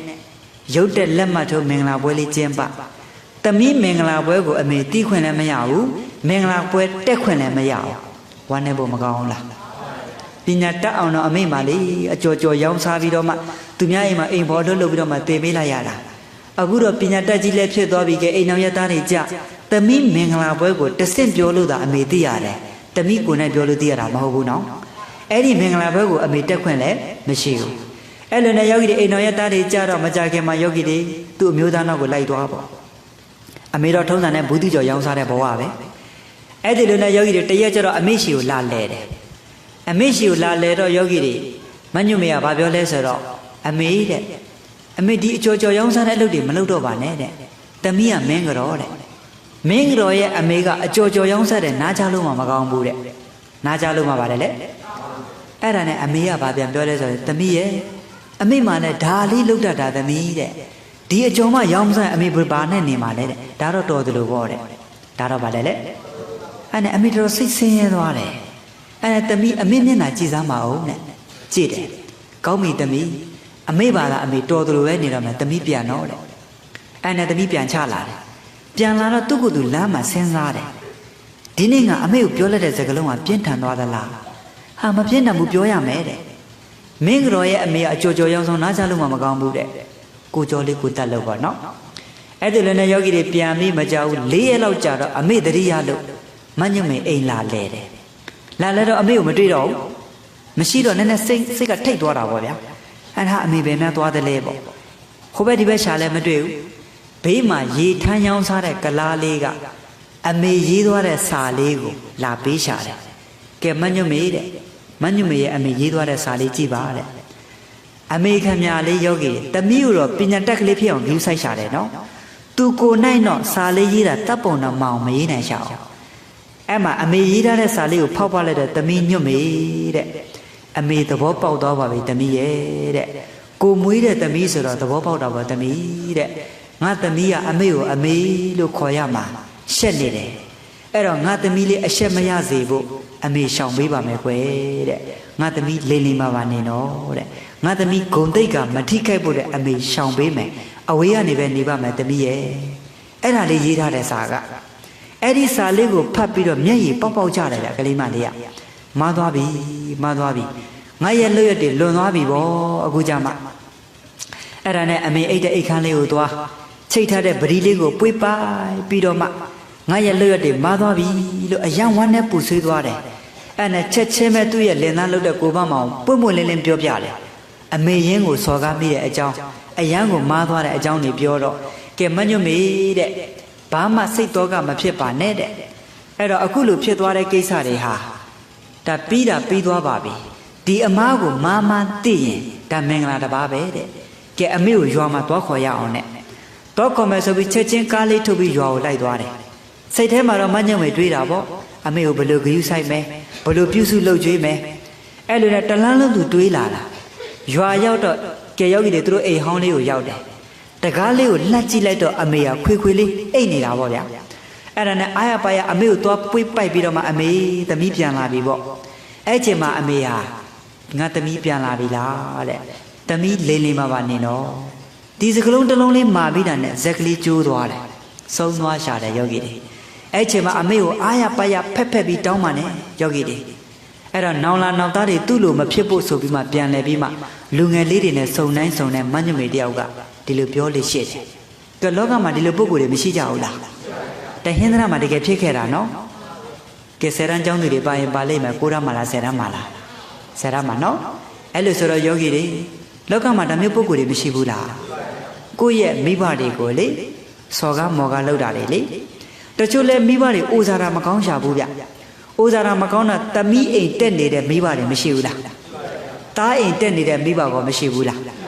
သားအိမ်တက်နေတော့ချွေးမနဲ့အစင်တချို့မပြေတာတွေရှိကောင်းရှိမယ်လေသမီးအိမ်တက်နေတော့ယောဂီတွေတမက်နဲ့အစင်ပြေတယ်သမီးနဲ့အစင်မပြေတာလည်းရှိပြန်တယ်ဗျမရှိဘူးလားကဲအိုဇာတာကမကောင်းတော့ကိုယ့်ရဲ့သားသမီးတွေရှိကိုလေယောဂီတွေအာကိုတကြီးနဲ့လာနေရှာတယ်အဲ့ဒီလိုလာနေတော့ကဲယောဂီတွေသမီးလုပ်တဲ့ပုဂ္ဂိုလ်ကကိုယ့်အမေရင်းကိုတော့မှမတည်တော့တာတွေမရှိဘူးလားတချို့ယောဂီတွေကိုသမီးအိမ်တက်နေတော့အဲသမီးလုပ်တဲ့ပုဂ္ဂိုလ်ကသူ့လက်နားအတွက်9ကြော်လေးကြောင်ရင်ထဲမှာထည့်ထားသူ့သားတွေကဘယ်ချိန်လိုက်စားသွားမှမသိလိုက်ဘူးအဲ့တော့အမေကိုတကိုးရိုးတယ်အမေကြောင်ရင်ထဲက9ကြော်အမေစားတယ်မလားတဲ့ဟဲ့သမီးရဲ့အမေမသိပါဘူးကွယ်ကဲယောဂီတွေအမေဘာမှမသိရှာဘူးစားသွားတာကသူ့သားတွေစားသွားတာအခုတော့အမေကိုသူဘာလုပ်တာလဲတကိုးရိုးတာဘာလုပ်တာလဲယောဂီတွေလောကမှာဒါမျိုးတွေမရှိဘူးလားကဲယောဂီတွေတချို့လည်းပဲယောဂီအဖေလှုပ်တဲ့ပုဂ္ဂိုလ်ကတားရင်တက်နေတားကတနေခေါ်လှုပ်တဲ့သွားကဲယောဂီတွေချွေးမလှုပ်တဲ့ပုဂ္ဂိုလ်ကကဲခိုင်းမိပဲအလုပ်တွေကိုပြောင်းစာဆင်းရမယ်မြက်သွားရှာရမယ်အသက်ရွယ်ကြီးတဲ့အဖေခမလေးနေပူကျဲတဲ့ကြီးမှာမြက်တွေရေးရကောက်ရိုးတွေဆင်းရနွားစာတွေဆင်းရပြောင်းစာလေးမဆင်းရအောင်လားယောဂီတွေအဲ့ဒီလိုလှုပ်တော့ဟာတခါကြီးအသက်ကြီးပါပြီဗျာတရားနှလုံးသွင်းခြင်းရပါပြီတရားလေးနှလုံးသွင်းမှာပေါ့ဆိုတော့ရှင်ဗျာတပည့်တော်ဒီအလုံးမှမလုပ်ရင်တပည့်တော်အိမ်မှာထမင်းလေးတနတ်စားဖို့တပည့်တော်မလွယ်ဘူးတဲ့လောကမှာဒါမျိုးပုဂ္ဂိုလ်တွေမရှိဘူးလားအိုဇာတာကောင်းလို့လားမကောင်းလို့လားကဲယောဂီတို့သာသမီလုပ်တဲ့ပုဂ္ဂိုလ်တွေဘာပဲပြောကိုယ့်ရဲ့မိဘတွေကိုဘာလေးစားရဘာလေးဝတ်ရအမေကိုတရိယာပါအဖေကိုတရိယာပါမကောင်းလားယောဂီတွေအဲ့တော့ယောဂီတွေနောက်ဆုံးဦးဇင်းတို့ပြောမယ်ဗျာတချို့အမေရှိတယ်အဖေမရှိဘူးတချို့လည်းအဖေရှိတယ်အမေမရှိဘူးလောကမှာဒါမျိုးတွေမရှိဘူးလားကဲယောဂီတွေတချို့ကလည်းပဲယောဂီတွေအဖေလုပ်တဲ့ပုဂ္ဂိုလ်ကနောက်အိမ်တော်ပြုသွားတာလည်းမကြုံနိုင်ဘူးလားအဲ့ချိန်မှာမိတွေနဲ့သားသမီးတွေနဲ့အဆင်ပြေတာလားမပြေတာလားတချို့အမေကလည်းနောက်အိမ်တော်ပြုတော့ဖထွေးနဲ့သားသမီးတွေနဲ့အဆင်ပြေတာလားမပြေတာလားလောကမှာမပြေတာမများဘူးလားအဲ့တော့ယောဂီတို့ဒီတစ်ခါဒီလိုနှလုံးသွင်းပေးပေါ့ဦးစင်းကြံပြုချင်တာကကဲကိုအဖေကနောက်အိမ်တော်ပြုသွားရင်နောက်အိမ်တော်ပြုသွားတဲ့အမေကကိုယ့်ရဲ့ဘာဖြစ်သွားတာလဲမိတွေမဟုတ်ဘူးလားအဲ့ဒီမိတွေကိုယောဂီတို့စဉ်းစားပေးရမှာကအများစုကမိတွေဆိုရင်မကြည်တော့ဘူးလေမကျင်တတ်တော့ဘူးလေအဲ့တော့ဒီနေရာမှာစဉ်းစားရမှာကဩဘာပဲပြောတို့အဖေကိုတို့ကအလုပ်တစ်ဖက်နဲ့အနိကမပြုစုနိုင်ဘူးအဖေကနောက်အိမ်တော်ပြုသွားသူတို့တဦးနဲ့တူဆေးပေးမိယူရတယ်ဘာပဲပြောတဦးနဲ့တူဂယုစိုက်တာလေးတွေရတယ်ကဲတဦးနဲ့တူကြီးကျမကြီးမကောင်းလို့ရှိရင်ကဲမိတွေကအဖေကိုဂယုစိုက်မယ်အဖေလုပ်တဲ့ပုဂ္ဂိုလ်လည်းအမေကိုဂယုစိုက်မယ်တဦးနဲ့တူသူတို့ဆေးပေးမိယူမဖြစ်သွားဘူးလားယောဂီတွေကဲကိုကအနိကဂယုမစိုက်ခွင့်မရလိုက်ဘူးလေဟုတ်တယ်နော်ယောဂီတွေအဲ့လိုဆိုလို့ရှိရင်ကဲအခုနဥစဉ်ပြောတဲ့ဥ ဦးဇင်းတို့ဖះအလောင်းတော်ရဲ့ဇတ်တော်ကိုပြန်ကြည့်ပေါ့မာနန္ဒိယရဲ့အမေအရင်မြောက်အိုမကြီးဟာဒီဘောမှာသူ့ရဲ့ပါလာဖြစ်တယ်မိတွေမဖြစ်ဘူးလားမိတွေတော့ဂေါတမီအဲ့တော့အခုလိုလာပြီးကိုယ့်ရဲ့မိတွေဖြစ်တယ်ဆိုတာအကြောင်းမကင်းဘူးနော်အကြောင်းကင်းလားနောက်ဆုံးကိုယ့်ရဲ့အမေနောက်ရင်တော့ပြုတ်သွားတဲ့ဖထွေးရလဲအကြောင်းကင်းရလားဒါဥစဉ်ကယောဂီတို့နှလုံးသွင်းတပ်ပုံလေးတွေပြောပြပေးတာနော်အကြောင်းမကင်းလို့လာဆောင်ရတာဆိုတာပြောပြတာပါဘာလဲဆိုတော့တတန်တန်လုံးမှာမတော်ဘူးသူမိသည်မရှိတာမှန်တယ်ကိုယ်နဲ့တအိမ်ထဲမှာလာပြီးဆောင်ရတယ်ဆိုတာလဲအကြောင်းမကင်းလို့ဆောင်ရတာဘာမကင်းလို့လဲကဲယောဂီတွေအဲ့တော့ကိုယ့်ရဲ့ကျေးဇူးရှင်တွေပဲသဘောထားပြီးမှစိတ်ထားလေးနှလုံးသွင်းလေးကိုတဲ့အောင်ကြိုးစားပေးလိုက်ပေါ့တဲ့အောင်မလုပ်ပေးရမှာလဲအဲ့လိုဆိုရင်ကိုယ့်ရဲ့ကျေးဇူးရှင်တွေကိုအကောင်းဆုံးနည်းနဲ့ကျေးဇူးပြန်ဆက်ပေါ့ကဲနောက်ဆုံးယောဂီတွေကိုကလောကမှာတာယိသမီစီဝါရေးရှာတဲ့နေရာမှာဘာပဲပြောပြောကဲကိုယ့်ရဲ့ကံဉာဏ်ဝိရိယလေးလိုက်လို့အဆင်ပြေတယ်ဆိုရင်မိဘတွေကကိုယ့်အိမ်လာတက်နေတာတွေမရှိနိုင်ဘူးလားအဲ့ဒီချိန်ကျရင်မိဘကိုအတတ်နိုင်ဆုံးဂရုစိုက်ကြဗျအတတ်နိုင်ဆုံးဘာလဲလဲကိုယ့်အိမ်မှာထားနိုင်ကြိုးစားပြီးထားပြီးကိုယ့်အိမ်မှာမထားနိုင်ရင်မိဘတွေသူ့အိုးသူ့အိမ်နဲ့နေနေတယ်ဆိုရင်မကြမကြသွားပြီးတော့မှအမေဖေတွေကိုဂရုစိုက်ပြီးမကောင်းဘူးလားကိုရလာလို့ရှာဖွေလို့ငွေကြေးလေးတွေရလာရင်ကိုသုံးဖို့လဲထားမယ်မိဘတွေကိုလည်းပဲအတတ်နိုင်ဆုံးကြော့မယ်ပေါ့မကောင်းလားယောဂီတွေအဲ့ဒီလိုယောဂီတွေမိဘကိုသာဂရုစိုက်ပါတစ်သက်လုံးမဆင်းရဲဘူးဗျဆင်းရဲပါမလားဦးဇင်းတို့တောင်ကြီးမြို့မှာဒကမကြီးဒေါ်ရွှေဦးဆိုတာရှိတယ်အဲ့ဒီဒေါ်ရွှေဦးမှာသားလေးတယောက်ဖွားနေတူဒီတော့သားပေါ့အမျိုးသားလုပ်တဲ့ပုဂ္ဂိုလ်တော့ကွယ်လွန်သွားတယ်ဒါပေမဲ့ဒကမကြီးကအကျိုးပေးတာကောင်းတယ်အယမ်းချမ်းသာတယ်သားကလည်းပဲအယမ်းလိမ်ပါတယ်အဲ့ဒီသားလုပ်တဲ့ပုဂ္ဂိုလ်အခုတော့အသက်45 50နေပြီပေါ့ဗျာသားကအဲ့တော့ယောဂီတွေဒီသားလေးကဘလောက်ထိအမေကိုဂရုစိုက်လဲဆိုတော့စီးပွားရေးရှာတယ်ရပြီဆိုတာနဲ့ညနေမိုးချုပ်အိမ်ပြန်ရောက်တာနဲ့အမေကိုလက်ဆွဲပြီးခေါ်သွားတယ်ဘုရားရှင်ရှေ့မှာခင်းမုံလေးခင်းကြာနာနာထိုင်စေတယ်အမေရဲ့ခြေထောက်ကိုသူ့နဖူးနဲ့အာရပါရတိုက်တယ်တိုက်ပြီးအမေဒါအမေသုံးဖို့ဒါအမေလူဖို့တဲ့အဲ့ဒီလိုပေးပြီးအာရပါရဥတိုက်တယ်အဲ့ဒီလိုဂယုစိုက်တဲ့ဒီသားလေးဟာလည်းပဲအယံစီးပွားရေးကလည်းတိုးတက်တယ်အယံချမ်းသာတာပဲယောဂီတွေအမေကလည်းအကြီးကျယ်အကောင်းမှုကုသိုလ်တွေပြုနိုင်တယ်နော်ယောဂီတွေတန်ခါယာနဲ့ခြေသူကောင်းမှုကုသိုလ်တွေပြုနိုင်တယ်ကဲယောဂီတွေတခါဆိုလို့ရှိရင်ဦးဇင်းယဟန်တဝါပဲရှိသေးတယ်ဝင်မမရရပေါ့2000ခုနှစ်ကနဲ့တူပါတယ်သူဟာဆရောကြီးတွေကိုကန်ထတ်ချင်တာထတ်ချင်တဲ့ဆရောကြီးတွေကတိပိဋကဆရောကြီးတွေပိဋကသုံးပုံဆောင်တဲ့ဆရောကြီးတွေ၅ပါးပက်တယ်ဦးဇင်းတို့ကျောင်းတိုင်းမှာပဲအေးစီစာတင်တိုက်မှာအဲ့ဒီဆရောကြီးတွေကိုပက်အဲ့နေခံရှိတဲ့ဆရောကြီးတွေကိုကြာကြာနာနာပက်ပြီးတော့မှအကြီးကျယ်ကန်ထတ်အလူမင်္ဂလာလုပ်တယ်အဲ့ဒီလိုလုပ်တော့ယောဂီတွေသူမိတ်ဆွေတွေလည်းဖိတ်ပြီးတော့မှအကြီးကျယ်အလူတွေပေးတော့သူ့မှာရှိတဲ့ကားကိုရောင်းပြီးတော့မှအဲ့ဒီကုသိုလ်လုပ်တာလေငွေတွေမပေါ်သေးလို့လေသူတို့လုပ်တာကတဏ္ဍဖက်တွေလုပ်တာကိုဦးဇင်းတို့ရှမ်းပြည်ကတဏ္ဍဖက်အားကြီးလုပ်တယ်ယောဂီတွေတဏ္ဍဖက်ဆိုတာသိတယ်မလားဗျနော်ဆေးလေးဖက်ချမ်းနေလုပ်တဲ့ဥစ္စာတွေလေဖက်ချမ်းကြီးတွေပေါ့အဲ့ဒါလုပ်တဲ့ဥစ္စာတဏ္ဍဖက်ပင်နေစိုက်တယ်အဲ့တော့ငွေမပေါ်သေးလို့တဲ့ကားကိုရောင်းပြီးတော့မှအဲ့ဒီခက်ကယောဂီတွေမတ်တူးတစ်စီးကို3,500လောက်တန်တယ်ဗျဒီခေတ်ကဈေးတွေကအခုထိုးကျသွားလို့လေအဲ့တော့3,500တန်တဲ့ကားကြီးကိုရောင်းပြီးတော့မှအဲ့ဒီအလူကြီးကိုအကြီးကျယ်ကျင်းပါတယ်ဒီဒကမကြီးကအလူတားလောက်တာပဲဒကာကြီးတို့မကြီးတွေအဲ့တော့သားကလည်းလိမ်မာလိုက်တာကဲယောဂီတွေအမေကိုဂယုမဆိုင်ဘူးလားအဲ့တော့ယောဂီတို့ကိုယ့်ရဲ့အမေတွေရှိရင်အဖေတွေရှိရင်ဥတိုက်ပါမိဘတွေကိုလှုပ်ကြွေးပါနော်ဒကာကြီးတွေနေနဲ့အမေရှိရင်အမေထမင်လျှော်မရဘူးလားငရဲကြီးတယ်ဆိုတာရှိပါမလားမရှိပါဘူးယောဂီတွေငရဲမကြီးပါဘူးဗျကြီးပါမလားရှေးတုန်းကဦးဇင်းတို့မြန်မာပြည်မှာမင်းနေစစ်တိုက်ထွက်တော့မယ်ဆိုရင်အမေထမိန်စလေးကိုသူတို့နှတောင်းမှာခြီးပြီးတော့မှစစ်တိုက်ထွက်တယ်ကြည်မတိုးဘူးတဲ့ယောဂီတွေကြည်တိုးရလားတခြားလားမိဘရဲ့မြတ်တာကြောက်လားအဲ့လို့ဆိုဒကာကြီးများဒကမကြီးများဒကာကြီးတွေလည်းကိုယ့်ရဲ့အမေထမိန်လျှော်လို့ရတယ်အဖေပစိုးလျှော်လို့မရဘူးလား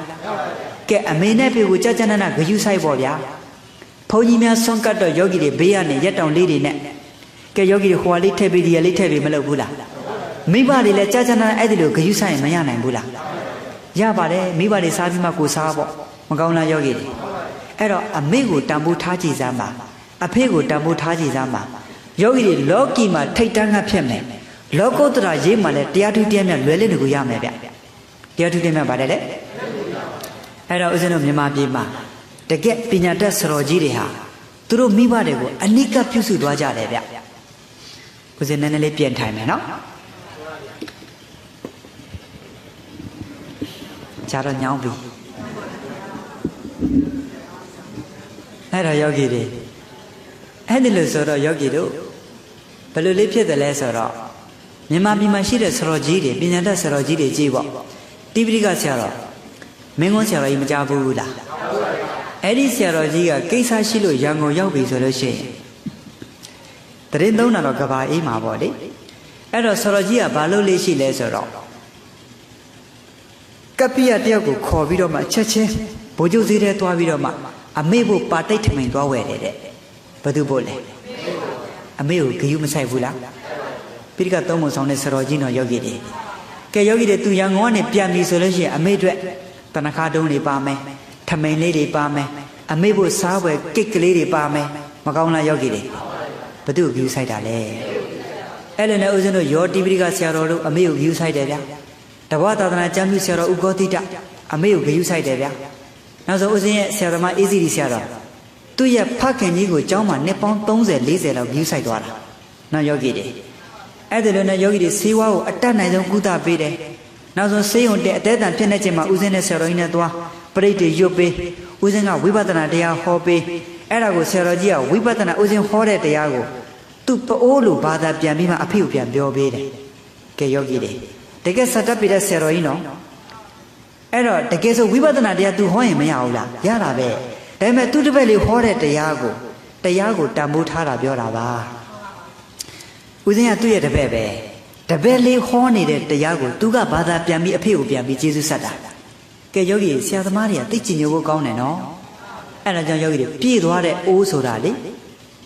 ခတ်သေးလားမခတ်တော့ဘူးသိကျင်ညိုဖို့ကောင်းတယ်ဗျာနော်ယောဂီတွေအဲ့တော့ယောဂီတို့ဦးဇင်းတို့တချို့ဆရာတော်တွေဦးဇင်းတို့မြင်းချာမှာရှိပါတယ်စာသင်တိုက်တိုက်မှာအဲ့တော့အဲ့စာသင်တိုက်မှာအကြီးဆုံးအကိုကြီးကကျောင်းနိုင်ဆရာတော်ဖြစ်နေတယ်အလတ်တပါးကတိုက်ဦးဆရာတော်အငယ်ဆုံးကတိုက်ချက်ဆရာတော်အဲ့တော့စာသင်တိုက်တန်ဃာတွေအုပ်ချုပ်တယ်အမေကအသက်60ကျော်ပြီကျောင်းမှာပဲထားတယ်သူတို့ရဲ့မောင်နှမတွေချမ်းသာတယ်လုံးဝမပေးဘူးကျောင်းမှာပဲဂရုစိုက်တယ်အဲ့ဒီအမေအိုကြီးကိုပြုစုတယ်အကြီးဆုံးဖြစ်တဲ့ကျောင်းနိုင်ဆရာတော်ကြီးကမကြတရားလေးတွေဟောပေးလို့တိုက်ဦးဆရာတော်ကျတော့ယောဂီတွေအမေကိုထမင်းလေးခွန့်ကျွေးလို့ကဲအငယ်ဆုံးလို့တဲ့တိုက်ချက်ဆရာတော်ကအမေရဲ့အဝတ်စားလေးတွေကိုကြာနာအမွေခဲလေးတွေနဲ့လျှော်တယ်အဲ့ဒီ၆သွားတဲ့အဝတ်စားလေးကိုကြာနာမီဝိုထိုးအမေကိုဂယုစိုက်တဏ္ဍခါလေးတွေလိမ့်ပေးမကောင်းလားယောဂီတွေဟာတန်ဖိုးမဖြစ်နိုင်ဘူးဗျာနော်ယောဂီတွေရတဲ့ဘဝကြီးကိုတန်ဖိုးရှိအသုံးချသွားတာဆရာတော်ကြီးတွေလေတစ်ဖက်မှာလည်းသူတို့ဆိုင်ရာပရိယတ္တိတွေဆန်းစာလို့ကိုယ့်ရဲ့မိဘကိုလည်းမလင်းစေရအောင်ဂယုစိုက်လိုက်တာဂယုမစိုက်ဘူးလားအဲ့လိုဆိုယောဂီတို့ဦးဇင်းတို့အဲ့ဒီနီးလေးတွေမေးပြီးတော့မှကိုယ့်ရဲ့ကျေးဇူးရှင်တွေကိုကျေးဇူးဆက်ရရင်မကောင်းဘူးလားကဲမြန်မာပြည်မှာနာမည်ကြီးတဲ့ဒါရိုက်တာဥဒုခရေမကြဘူးလားအဲ့ဒီဥဒုခရငယ်ငယ်တော့အယမ်းချမ်းသာတာနော်အယမ်းပါပြတ်တာလေကဲယောဂီတွေချမ်းသာတဲ့ဥဒုခကြီးတရက်ကျတော့သူ့ရဲ့အဖေနောက်အိမ်တော်ပြုတ်သွားတယ်နောက်အိမ်တော်ပြုတ်တော့စီးပွားရေးချုံကျသွားတော့နောက်ဆုံးသူကစာရေးဆရာဝါသနာပါတာကို19နှစ်သားမှအိမ်တော်ရဲ့သားကြသူ့ရဲ့ဇနီးနဲ့ရောက်ခမနဲ့လည်းအဆင်မပြေဘူးမပြေတော့သူ့ဇနီးကိုမိဘတွေရှမ်းအရက်ကိုပြန်ပို့အဲ့ဒါနဲ့သူကကြိုက်လက်မြို့ကနေရန်ကုန်မြို့တော်ကိုသွားပြီးစီးပွားရေးရှာတယ်သူရှာမှာကတော့စာရေးဆရာလောကကိုထိုးပေါက်တာပေါ့ဗျာအဲ့ဒီလိုစာရေးဆရာလောကကိုထိုးပေါက်တော့အစင်းတော့မပြေဘူးဗျာနာမည်မရှိဘူးပေါ့လေအဲ့ဒီလိုနာမည်မရှိတဲ့ဥဒုခကြီးဟာနေရတာကသူများအိမ်မှာဖြာတစ်ချက်ကောင်းကောင်းတစ်လုံးနဲ့ထမင်းတော့လာပေးနဲ့အကျွေးစနစ်နဲ့စားတယ်တရက်ကျတော့ယောဂီတွေနှစ်ရှိပါပြီအမေဝကြီးကိုပြစ်ထားရတာအစင်မပြေဘူးလေတကြက်မှမထောက်ပတ်နိုင်ဘူးဘယ်ထောက်ပတ်နိုင်မလဲကိုဝမ်းရည်တော့မနဲ့လုံးပန်းနေရတဲ့ဘဝတရက်ကျတော့ထမင်းဆိုင်ကိုသွားမှာအဲ့တော့လမ်းမေးမှာတချင်းလေးပေါ့ဗျာဓမ္မတေးပေါ့အဲ့ဒီဓမ္မတေးကဘာလဲဆိုတော့ဗိမိတာရနဲ့ပတ်သက်တဲ့အကြောင်းအရာအဇရတမင်းသားကြီးဟာဗိမိတာရမင်းကိုဘယ်လိုလောက်ကြံလိုက်တယ်ဆိုတဲ့အဲ့ဒါလေးကိုပြန်ပြီးမှတေးအဖြစ်နဲ့ဆိုထားတာပေါ့ဗျာအဲ့ဒါလေးကိုသူကြားလိုက်ရတော့ဟာမိုက်လိုက်တဲ့အဇရတကိုကျေးဇူးရှင်ကိုပြစ်မှားတယ်ဆိုပြီးတော့မှအဲ့ဒါနဲ့အဲ့ဒါလေးကိုသူတတိယတော့ညစာသူမစားချင်တော့ဝမ်းနေပြီးမိဘတတိယလုံးတော့လေအဲ့ဒီသူထမင်းဆိုင်ကနေချက်ချင်းပြန်သွားတယ်ညလည်းတညလုံးအိမ်မပြောဘူးဟိုလိတ်ဒီလိတ်အမေကိုတတိယလုံးလို့ဩအမေကိုငါပြစ်ထားလိုက်တာနှစ်နှစ်ကျော်သွားပြီတကြက်မှလည်းမထောက်ပံ့နိုင်ဘူး အမေကသူများရဲ့အိမ်နောက်ဖေးမှာအဖြေလေးထိုးပြီးနေရတဲ့ဘဝလေဆင်းရဲတာကိုယောဂီတွေအဲ့ဒါနဲ့တရက်ကျတော့သတင်းစာလေးထဲမှာဗာလေးဖတ်ရလဲဆိုတော့ကြိုက်လက်မြို့မှာရှင်အပား100ကျော်ရှင်ပြုရဟန်းခံရှိတယ်ဟာတာဝမ်းသာသွားတယ်ငါမြို့မှာဒုံလုံးရဟန်းခံလေးရှိတယ်ငါသွားဝတ်မယ်ရအောင်ဝတ်မယ်ဆိုပြီးတော့မှသူများနဲ့ငွေကြေးလေးချီးပြီးတော့မှပြန်သွားတယ်ပြန်တော့ကယောဂီတွေသူများပေးတဲ့တပိတ်တင်ကန်းလေးတွေနဲ့ဒုံလုံးရဟန်းလေးတော့မဖြစ်သွားဘူးလားအဲ့ဒီလိုဖြစ်တော့ကယောဂီတွေမနေ့ကျတော့ဆရာကြီးဥဆောင်ပြီးတန်ခါအပား100ကျော်ဆုံးခံကြွအဲ့ဒီလိုကြွတော့သူ့အိမ်ပေါ့ဗျာအမေအိမ်ရဲ့အရှိလဲရောက်ရောအမေစွန်းများထွက်လောင်းမလားလို့မျက်လုံးလေးပင့်ကြည့်လိုက်တာအမေကအဲ့ဒီအိမ်ရှိလေးမှာရပ်ပြီးလက်ဦးလေးချီလို့စွန်းလေးမလောင်းဆိုင်နိုင်ဘူးစွန်းလေးလောင်းနိုင်ရလားအဲ့ဒါနဲ့ယောဂီတွေဝိတုကဆက်ကြွသွားပြီကြောတော့ယောဂီစွန်းကိစ္စတွေပြီးလို့ညနေကျတော့သူတို့အာနာပါနကမ္မထာလေးရှုမှတ်ရတာကိုအဲ့လိုတရားလေးနှလုံးသွင်းရတော့သူအမေကိုတတိယဒီတစ်ခါဒုံလုံးမရက်ပြည့်ရင်တော့အမေကိုဘယ်လိုရှာကျွေးမယ်ဘယ်လိုလှုပ်ကျွေးမယ်ရန်ကုန်မြို့မှာဘယ်လိုသူကြိုးစားမယ်ပေါ့အဲ့ဒီလိုစိတ်ကူးတယ်နောက်စိတ်ကူးကသူ့ကိုပြန်ပါပြောလဲဆိုတော့ဟဲ့မောင်ဒုက္ခမင်းကတော့ရန်ကုန်ပြန်ပြီးမှစီးပွားရေးလောကကိုထိုးပေါက်မယ်လို့မင်းစိတ်ကူးတွေရင်းနေတာအမေဟာတက်ကြီးပြီအနိစ္စသဘောနဲ့အမေရုတ်တရက်ကွယ်လွန်သွားရင်မင်းစိတ်ကူးတွေအကုန်လုံးပျက်စီးကုန်မှာပေါ့အကယ်လို့အမေဟာအသက်ထင်ရှားရှိတယ်ပဲထားအောင်မင်းကရန်ကုန်ရွှေမြို့တော်သွားပြီးစီးပွားရေးတွေရှာရန်ကုန်မြို့ကကားတွေကများပါပြီနဲ့မတော်လို့ကားကမင်းကိုဒိုင်းကနေတိုက်ချတော့လို့မင်းသေဆုံးသွားမယ်ဆိုရင်မင်းစိတ်ကူးတွေအကုန်ပျက်စီးကုန်မှာပေါ့အခုချိန်မှာမင်းဆုံးခံကြွေးလို့ရပါသေးတယ်ပါတယ်လေယောဂီတွေဟာဒီစိတ်ကူးသူတအားဝမ်းသာသွားတယ်ဟုတ်တယ်ငါအမေကိုဆုံးခံကြွေးမယ်ဒါပေမဲ့ဝင်းနီးလမ်းကြောင်းရမရငါမသိဘူးတရားဖြုတ်ပြီးတော့ဆရာတော်ကြီးကိုမေးဦးမှာပဲအဲ့ဒါနဲ့သူတရားလေးဖြုတ်ပြီးတော့ဆရာတော်ကြီးကိုသွားပြီးပုံမလင်းလေးလျှောက်တယ်ဆရာတော်ဗျာတပည့်တော်တို့ယဟန်တော်တွေမှာမိဘတွေကိုဆွမ်းခံကြွေးမယ်ဆိုရင်ရပါသလားဗျာအဲ့ဒါလေးလျှောက်တယ်ဟဲ့မောင်ဒုက္ခမင်းစာရေးဆရာပြီးသားလိုက်တာတဲ့မိဘမြောက်ကိုဆွမ်းခံကြွေးအပ်ပါတယ်တဲ့ဆွမ်းခံကြွေးရင်ပါတယ်တဲ့ရတယ်ဗောယောဂီတွေတို့သာသနာမှာယဟန်တစ်ပါးအမေကိုဆွမ်းခံကြွေးတာရှိခဲ့တယ်ကွမင်းတော်လိုက်တာမင်းစိတ်ကူးကောင်းလိုက်တာတဲ့အဲ့ဒါနဲ့တန်ဃာတွေကိုတစ်ခါတည်းခေါ်ပြီးတော့မှဆရာတော်ကြီးကတာရု3ချိန်ခေါ်ခိုင်းတယ်ဘာခေါ်ခိုင်းတာလဲအဲ့ဒါနဲ့နောက်ရမနေ့ကျတော့ကဲထုံးတဲ့ဆရာတော်ကြီးဥဆောင်ပြီးဆုံးခံကြွားပေါ့ဗျာကဲဒီနေ့တော့စိတ်တွေတက်ကြွနေတာပေါ့ဥဒုက္ခကြီးอ่ะဒီနေ့အမေကိုသူဆွန်းကြွေးတော့မှာလေအဲ့နဲ့တပိတ်ထဲမှာဆွန်းနေလဲအပြစ်ဆွန်းရင်းနေနေပေါ့ဗျာကဲယောဂီတွေဆွန်းခံကြွေးမဲ့ဥဒုက္ခကိုဘေးကသတင်းသုံးပေါ်တွေလဲသိတော့ကဲယောဂီတွေကိမုတ်တို့အာလူကျော်တို့အချောက်ချမ်းနဲ့တပွေးတစ်ပိုက်ကြီးပေးချလိုက်တာအဲ့ဒါနဲ့အဲ့ဒါကြီးတွေကိုပွေ့ပိုက်ပြီးတော့အမေရှိကိုလာတယ်လာတဲ့ခါကျတော့ကဲယောဂီတွေတလားလုံးစိတ်ကလည်းနှလုံးခုန်နေပြီပေါ့ဗျာအမေဘယ်လိုများတုတ်ပြန်မလဲပေါ့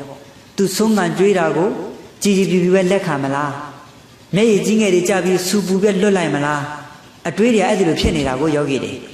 အဲ့ဒါနဲ့အိမ်ရောက်တော့ဟဲမောင်မစင်းအိမ်ကြွလာတယ်ပေါ့ဖျားဆုပ်လေးခင်းပေးတယ်ဟုတ်တယ်မေတော်ကြီးတဲ့မေတော်ကြီးကိုဥပုပ်တီလာပေးဖို့လာတာတဲ့ဟဲမောင်မစင်းဒီနေ့ဥပုပ်နေလဲမဟုတ်ပါလားတဲ့ဟုတ်တာပေါ့ဒကမာကြီးတဲ့ဥပုပ်နေမဟုတ်တဲ့ဥပုပ်တီလာကတော့ယူလို့ရပါတယ်တဲ့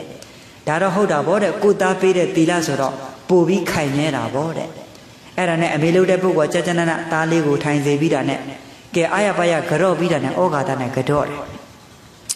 ဩဃာတနဲ့ကြော့တော့အမေရစဉ်းစားတယ်ဒီနေ့ငါသားလာတာထူးတော့ထူးတယ်အမေကိုလည်းမေတော်ကြီးပြောလိုက်ဒကမာကြီးပြောလိုက်ဟုတ်တာပေါ့စိတ်မှမငြိမ်မဲ့ယောဂီတွေဘာဖြစ်လို့လဲအမေကိုဆုံးခံကြွေးတော့အမေရဘယ်လိုများတုတ်ပြမလဲဒေါသနဲ့တုတ်ပြမလားဟာဝမ်းသာအာရနဲ့များလက်ခံမလားအဲ့တော့ဒီစိတ်တွေမငြိမ်ဘူးလေစိတ်တွေငြိမ်ရလားအဲ့ဒါနဲ့ကဲယောဂီတွေဥပုပ်သီလလည်းပြီးရောကဲသူဘာပြောလဲဆိုတော့ဥဒုက္ခကြီးကမေတော်ကြီးတဲ့မေတော်ကြီးဥပုပ်သီလမှာတည်သွားပြီနော်တဲ့တားဟာလည်းပဲယဟန်ဘဝရောက်တုံးမှာအတတ်နိုင်ဆုံးသီလကိုထိမ့်ပါတယ်တရားလည်းပွားပါတယ်တဲ့ဝိပဿနာအားထုတ်ပါတယ်တဲ့တားလေးတဲ့စင်စင်ကြဲကြဲနဲ့ရလာတဲ့စွန်းသမင်းလေးတွေမှာကြည်ပါတဲ့အဲ့ဒါအမေကိုကြွေးပြစေတဲ့အဲ့နဲ့သူ့ရဲ့မောင်နှမတွေပကံလေးတောင်းပြီးတစ်ခါလေးကောက်ထက်တော့အမေကအကြီးကျယ်မျက်ရည်ကြီးငယ်တွေကြငါသားရဲ့တဲ့ငါသားဒီလုတ်တွေနောက်ကိုမလုတ်ပါနဲ့တဲ့ဒီတစ်ချိန်တော့လက်ခံပြစေတဲ့နောက်ငါသားကြီးဒီလုတ်ကိုမလုတ်နဲ့တဲ့ဘာဖြစ်လို့လဲဆိုတော့ငါသားကြီးဘာဖြစ်လို့ဒီလုတ်လုတ်တယ်ဆိုတော့အမေကောင်းကောင်းသဘောပေါက်ပါတယ်တဲ့အမေနဲ့နည်းနည်းကျော်ခွဲခွာပြီးသွားလိုက်ရတာအဲ့တော့အမေကိုတကြမ်းမှမထောက်ပနိုင် အခုရောက်လာတဲ့ချက်မှာဒီတပိတ်ကလေးနဲ့ဆွန်းကျွေးတယ်ဆိုတော့အမေဝမ်းသာလိုက်တာတဲ့ဒါပေမဲ့အမေဟာတဲ့ခြုံကြနေတဲ့စီးပွားရေးသူများရဲ့မှာသူများရဲ့နောက်ဖေးမှာအဖီလေးချပြီးတော့မှနေနေရတဲ့ဘဝငါသားလေးကိုဆွန်းလေးတစွန်းလောင်းချင်တယ်အပား100ကျော်မှငါသားအလဲရောက်တော့အဲ့ဒီလောက်ထိအမေမှာလောင်းနိုင်ဖို့ဆွမ်းအားမရှိဘူးတဲ့အဲ့တော့ငါသားကိုဆွန်းလောင်းချင်တော့မလောင်းနိုင်တဲ့ဘဝအဲ့တော့သူစင်းရဲ့ဘဝရောက်နေတဲ့အချိန်မှာငါသားကဆွမ်းခံကြွေးတယ်တစ်ချိန်လုံးကအမေတို့ချမ်းသာတဲ့အချိန်မျိုးမှာလည်းမျိုးသားငါသားဒီဆွမ်းကိုခံကြွေးတာနဲ့ကြုံရင်အဲ့ဒီတပိတ်ကြီးကိုခေါင်းပေါ်တင်ပြီးတော့မှငါသားလိမ္မာကဆွမ်းခံကြွေးတာဆိုပြီးနေတကာလှည့်ပြီးကြွားมาတဲ့နေတကာလှည့်ပြီးပါတယ်လေအခုတော့အမေကိုနိုင်ကသူစင်းရဲ့ဘဝရောက်နေတော့ငါသားကြီးဆွမ်းခံကြွေးတယ်ဆိုတော့အမေလေးရှက်လိုက်တာတဲ့နတ်ယောဂီတွေအဲ့ဒါကြောင့်ငါသားနောက်ကိုတော့ဒီလိုလုပ်ကိုမလုပ်တော့ပါနဲ့တဲ့ဒီတစ်ချိန်တော့လက်ခံပြစေတဲ့ငါသားကြီးကျမ်းမှာချမ်းသာပြီးတော့မှရှာဖွေတဲ့စီးပွားရေးတွေအားလုံးအဆင်ပြေပါစေဆိုပြီးတော့မှမေတ္တာတွေတတိကြီးပေးလိုက်တာအဲ့ဒါနဲ့အမေကိုအမေအနေနဲ့ပို့လိုက်တဲ့မေတ္တာကြောင့်ဟာရနှလုံးအိမ်မှာကိန်းပြီးတော့မှစိတ်တွေလည်းတက်ကြွပြီးတော့မှဥဒုခကြီးဝန္တာအာရနဲ့အဲ့ဒီကနေပြန်သွားဒုံလဘရက်စီတော့ကဲရောင်ကိုရွှေမြေတော်သူပြန်သွားပြီအာအင်အပြည့်နဲ့ပေါ့ဗျာအမေပေးတဲ့မေတ္တာတွေတတိကြီးရသွားပြီလေယောဂီတွေအဲ့ဒါနဲ့ရောင်ကိုရွှေမြေတော်ရောက်တော့သူ့ရဲ့စာပေလောကကိုထိုးဖောက်လိုက်တာမကြခင်မှာနာမည်ကြီးတဲ့ဒရိုက်တာဥဒုခရဲ့လို့မဖြစ်လာဘူးလားအဲ့ဒါတခြားကြောင့်လားမိခင်ရဲ့မေတ္တာကြောင့်လားအဲ့ဒါကြောင့်အမေနေ့တွေဦးဇင်းတို့မြန်မာပြည်မှာအကြီးကျယ်မကျင်းပါဘူးလားဒါယောဂီတွေအမေနေ့ဆိုတော့ရှိတာပေါ့ဥဒုခတို့ကစူးစမ်းပြီးတော့မှဆောင်ရွက်လာတဲ့ခါကျတော့ကဲယောဂီမြို့တိုင်းမှာအမေနေ့တွေကျင်းပကြတယ်လေမကျင်းပဘူးလားအဲ့ဒီလိုနေ့မျိုးမှာဥဒုကမိခွန်းပြောတဲ့ချိန်မှာသူអော်လိုက်တဲ့အမေဆိုတဲ့စကားလုံးတစ်လုံးကြီးဟာယောဂီတွေမိုက်ကြီးနဲ့အာရပါရអော်ချလိုက်တာပရိသတ်တွေတဦးမှမခံနိုင်ဘူးတဲ့ဟိမ့်ပြီးတော့မှထွက်သွားတာလေအဲ့လိုဆိုတော့ယောဂီတွေမိဘရဲ့မေတ္တာဟာမကြီးမားဘူးလားအဲ့ဒီကြီးမားတဲ့မိဘမေတ္တာကိုယောဂီတို့ဥစဉ်တို့ပြန်လဲပြီးတိခွင့်ရပြီးတော့မှကဲလောကီနဲ့ကျေးဇူးဆက်မယ်လောကုတ္တရာနဲ့ကျေးဇူးဆက်မယ်ဆိုလို့ရှိရင်အကျိုးတွေမများဘူးလားအဲ့ဒါကြောင့်ယောဂီတွေမိဘကျေးဇူးကိုတကယ်ဆက်ချင်ရင်ဓမ္မနဲ့ကျေးဇူးဆက်ပါဘာနဲ့လဲဓမ္မနဲ့ထိတိယောကျေးဇူးဆက်နိုင်တဲ့သားသမီးတွေနှုတ်ဖို့ကြည်ပါတယ်ဘာဖို့ကြည်တာလဲယောဂီတို့ဦးဇင်းတို့ဇက်တွေကတော့ပြောတာပေါ့မိဘရဲ့အမေရဲ့နှုတ်ဖို့ကိုဖျားတောင်မှတလုံးမဲ့ကြည်တယ်လို့မပြောဘူးလားဒါကဇတ်တပင်နေနဲ့တော့သူတို့ပြောချင်ရပြောတာလေကဲယောဂီတွေမြတ်စွာဘုရားကနှုတ်ဘူးကြည်တာဗောဗျာမကြည်ဘူးလားကဲမြတ်စွာဘုရားမပြောနဲ့စစ်သူကြီးဖြစ်တဲ့တာရိပုတ္တရာမထေရပရိနိဗ္ဗာန်စံဖို့ရက်ပိုင်းအလိုမှာမြတ်စွာဘုရားကိုဥတိုက်ခွင့်ပန်ပြီးတော့မှသူပရိနိဗ္ဗာန်စံမဲ့အကြောင်းတွေမလျှောက်ဘူးလားအဲ့ဒီလိုလျှောက်တကုပြတိရတွေအမျိုးမျိုးပြပြီးတော့မှသူနဲ့တန်ဃာတော်900အမေကိုဓမ္မနဲ့ကျေးဇူးဆက်ဖို့ကြွသွားလိုက်တာသူ့မွေးဖွားနဲ့တိုက်ခန်းကိုလည်းရောက်ရောသွေးဝန်းနေလားနေတာနော်သွေးတွေအာနေတဲ့တာရိပုတ္တရာမထေရနော်အမေကိုဓမ္မနဲ့ကျေးဇူးဆက်ဖို့ရောက်နေတာအမေကတော့ရူပတာရိပုံနေမကြီးမိစ္ဆာဒိဋ္ဌိအယူကိုကိုးကွယ်နေတာလေငါသားကငါအယူတွေယူဖို့လာတယ်လို့ဒီလိုနှလုံးသွင်းနေတာတကယ်တော့သူ့ကိုတရားဟောဖို့လာတာနော်အဲ့ဒါနဲ့ယောဂီတွေညကျတော့လာပြီးပြနတ်တွေပြမာတွေတာရိပုတ္တရာမထေရကိုလာပြီးဥမတိုက်ဘူးလားအဲ့ဒါကိုအမေလှုပ်တဲ့ပုဂ္ဂိုလ်အပေါက်ကချောင်းကြည့်မြင်သွားတော့ဟာငါကိုးကွယ်တဲ့ဗြဟ္မာကြီးတွေငါကိုးကွယ်တဲ့နတ်မင်းကြီးတွေပါလားအဲ့ဒါနဲ့နတ်မင်းကြီးဗြဟ္မာကြီးတွေရှင်းတုံးမှာတားဖြစ်တဲ့ပုဂ္ဂိုလ်လျှောက်တယ်ငါသားတဲ့ညတကောင်ရန်ချိန်မှာလာကြတော့တာတကူတွေတကယ့်ကိုရောင်ကိုကလင်းထိန်နေတာနဲ့လာကြတော့အဲ့ဒါဘာလို့လဲအဲ့ဒါအမေတို့ကိုးကွယ်တဲ့နတ်မင်းကြီးပေါ့ညနနိုင်လောက်မှာကြတော့တာဟောအဲ့ဒါအမေတို့ကိုးကွယ်တဲ့ဗြဟ္မာကြီးပေါ့ဟာငါသားကြီးကဒီလောက်တော့တကူကြီးတာပါလားငါသားကြီးဒီလောက်တော့တကူကြီးရင်ငါသားကိုးကွယ်တဲ့ဆရာသမားမြတ်စွာဘုရားကဘယ်လောက်ထိတကူကြီးမလဲပေါ့စိတ်ကလေးလဲလာတယ်ဘာဖြစ်လာတာလဲအဲ့ဒီချိန်မှာတစ္ဆာတရားကောက်ဟောလိုက်တာသောတပန်တည်သွားတယ်ဗျာဘာတည်သွားတာလဲသောတပန်လဲတည်ရောတာရိပုတ္တရာမထေရဘလို့ကျုံသွားလဲဆိုတော့ငါနှုတ်ဖို့ကြည်ပြီတဲ့ဘာတယ်လဲယောဂီတွေကဲမေတော်ကြီးအပြင်ထွက်တော့တယ်သူ့မေတော်ကြီးကိုအပြင်ကိုထွက်စေတယ်ရှင်ရေဝရကိုခေါ်ပြီးတော့မှတန်ခါ900ဖိတ်ပြီးတော့မှကာယကံဝစီကံမနောကံတွေတောင်းပန်ပြီးတော့မှကဲအားလုံးပြီးသွားတဲ့ချိန်မှာသူ့အနေနဲ့နိဗ္ဗာန်ကိုအာယုံပြုရင်နဲ့နောက်ဆုံးအာယုသင်္ခါရလွတ်ပြီးတော့မှချုပ်ငိမ့်သွားတယ်ပြိဋိနိဗ္ဗာန်မပြုသွားဘူးလားယောဂီတွေကဲယောဂီတွေနောက်ဆုံးအမေကိုတရားရည်လိုက်စေမတိုက်ကြွေးဘူးလား တိုက်ကျွေးတော့ဘာကြည်တယ်လို့ကြုံသွားတာလေအဲ့လို့ဆိုယောဂီတို့ဥစဉ်နဲ့လေဓမ္မနဲ့သာမိဘတွေကိုကျေးဇူးဆိုင်ရင်ဘာဘိုးကြည်မှာလဲမကြည်ဘူးလားယောဂီတွေအဲကြောင့်ယောဂီတို့ကိုယ့်ရဲ့ကျေးဇူးရှင်တွေရှိနေရင်အတတ်နဲ့ဆိုဓမ္မနဲ့ကျေးဇူးဆက်ပါဓမ္မအသီးလေးတွေသိနိုင်ကိုယ်တိုင်ပြောနိုင်ရင်ပြောပေးပါမပြောပေးနိုင်ရင်အမေတွေလည်းသွားဖို့လာဖို့မလွယ်ဘူးဆိုရင်ကဲယောဂီတွေတန်ဃာတော်တွေဟောကြားတဲ့တရားတွေတိတ်ခွေလေးတွေ DVD ဓာတ်ပြားလေးတွေမရှိဘူးလားအဲ့ဒါလေးတွေထိုးပြပြီးတော့မှအမေကိုကျေးဇူးဆက်ဖို့မရဘူးလားတလုံးသီးတလုံးကိုပြောပြီးမရဘူးလားနှလုံးသီးနှလုံးပြောပြီးမရနိုင်ဘူးလားဒါအကောင်းဆုံးကျေးဇူးဆက်နည်းပဲဗျဘယ်လိုဆက်နည်းလဲဦးဇင်းတို့မြတ်စွာဘုရားလက်ထက်ကဂရေ80ချမ်းသာတဲ့မိသားစုရှိတယ်အမေရဲ့အဖေရဲ့သားရဲ့ပေါ့တာမီ3ယောက်အဲ့တော့ယောဂီနာညနေနေဝင်ရိုးကြီးဆိုလို့ရှိရင်ဦးဇင်းကစကားတော့လိတ်တယ်တိခံပြီးနားထောင်ပြနော်မောရင်စကားလိတ်တယ်အဲ့လိုပဲအဲ့တော့မနေ့ပြောနေရတာလေအဲ့တော့အဲ့ချိန်မှာညနေနေဝင်ရိုးကြီးချိန်ဆိုလို့ရှိရင်မြို့ထဲမှာရှိတဲ့တထေးတွေတကြွယ်တွေကမြတ်စွာဘုရားတရားတော်နာကြအဲ့ချိန်မှာလူငယ်လေးတယောက်ကအဲ့ဂရေ80ချမ်းသာတဲ့ဖွေးဖွားရဲ့သားပေါ့ဗျာသူကလမ်းပြောတယ်ဦးလေးတို့တော်တို့ညတိုင်းဒီဘက်ကိုသွားတာဘယ်ကိုသွားကြတာလဲဟာလူလေးလောကမှာတာမန်တော်ဝရဘုရားရှင်ပွင့်တော်မူပြီလေအဲ့ဒါတို့အဲ့ဒီဘုရားဟောတဲ့တရားတွေသွားနာတာ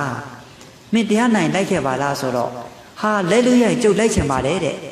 အဲ့ဒါနဲ့အဲ့ဒီပြိတ္တနဲ့လိုက်သွားတယ်မြတ်စွာဘုရားဟောတဲ့တရားကိုနာပြီးအပြီးမှာ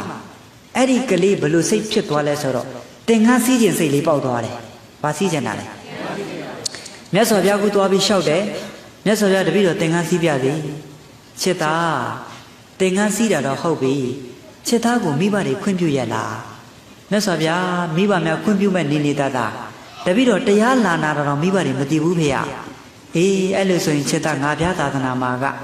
မိဘတွေခွင့်ပြုမှာပဲတို့ကဝတ်ပေးလိမ့်ရှိတယ်။တော်မိဘတွေခွင့်ပါအောင်နဲ့အဲ့ဒါနဲ့မိဘတွေသွားခွင့်ပါတော့မိဘတွေက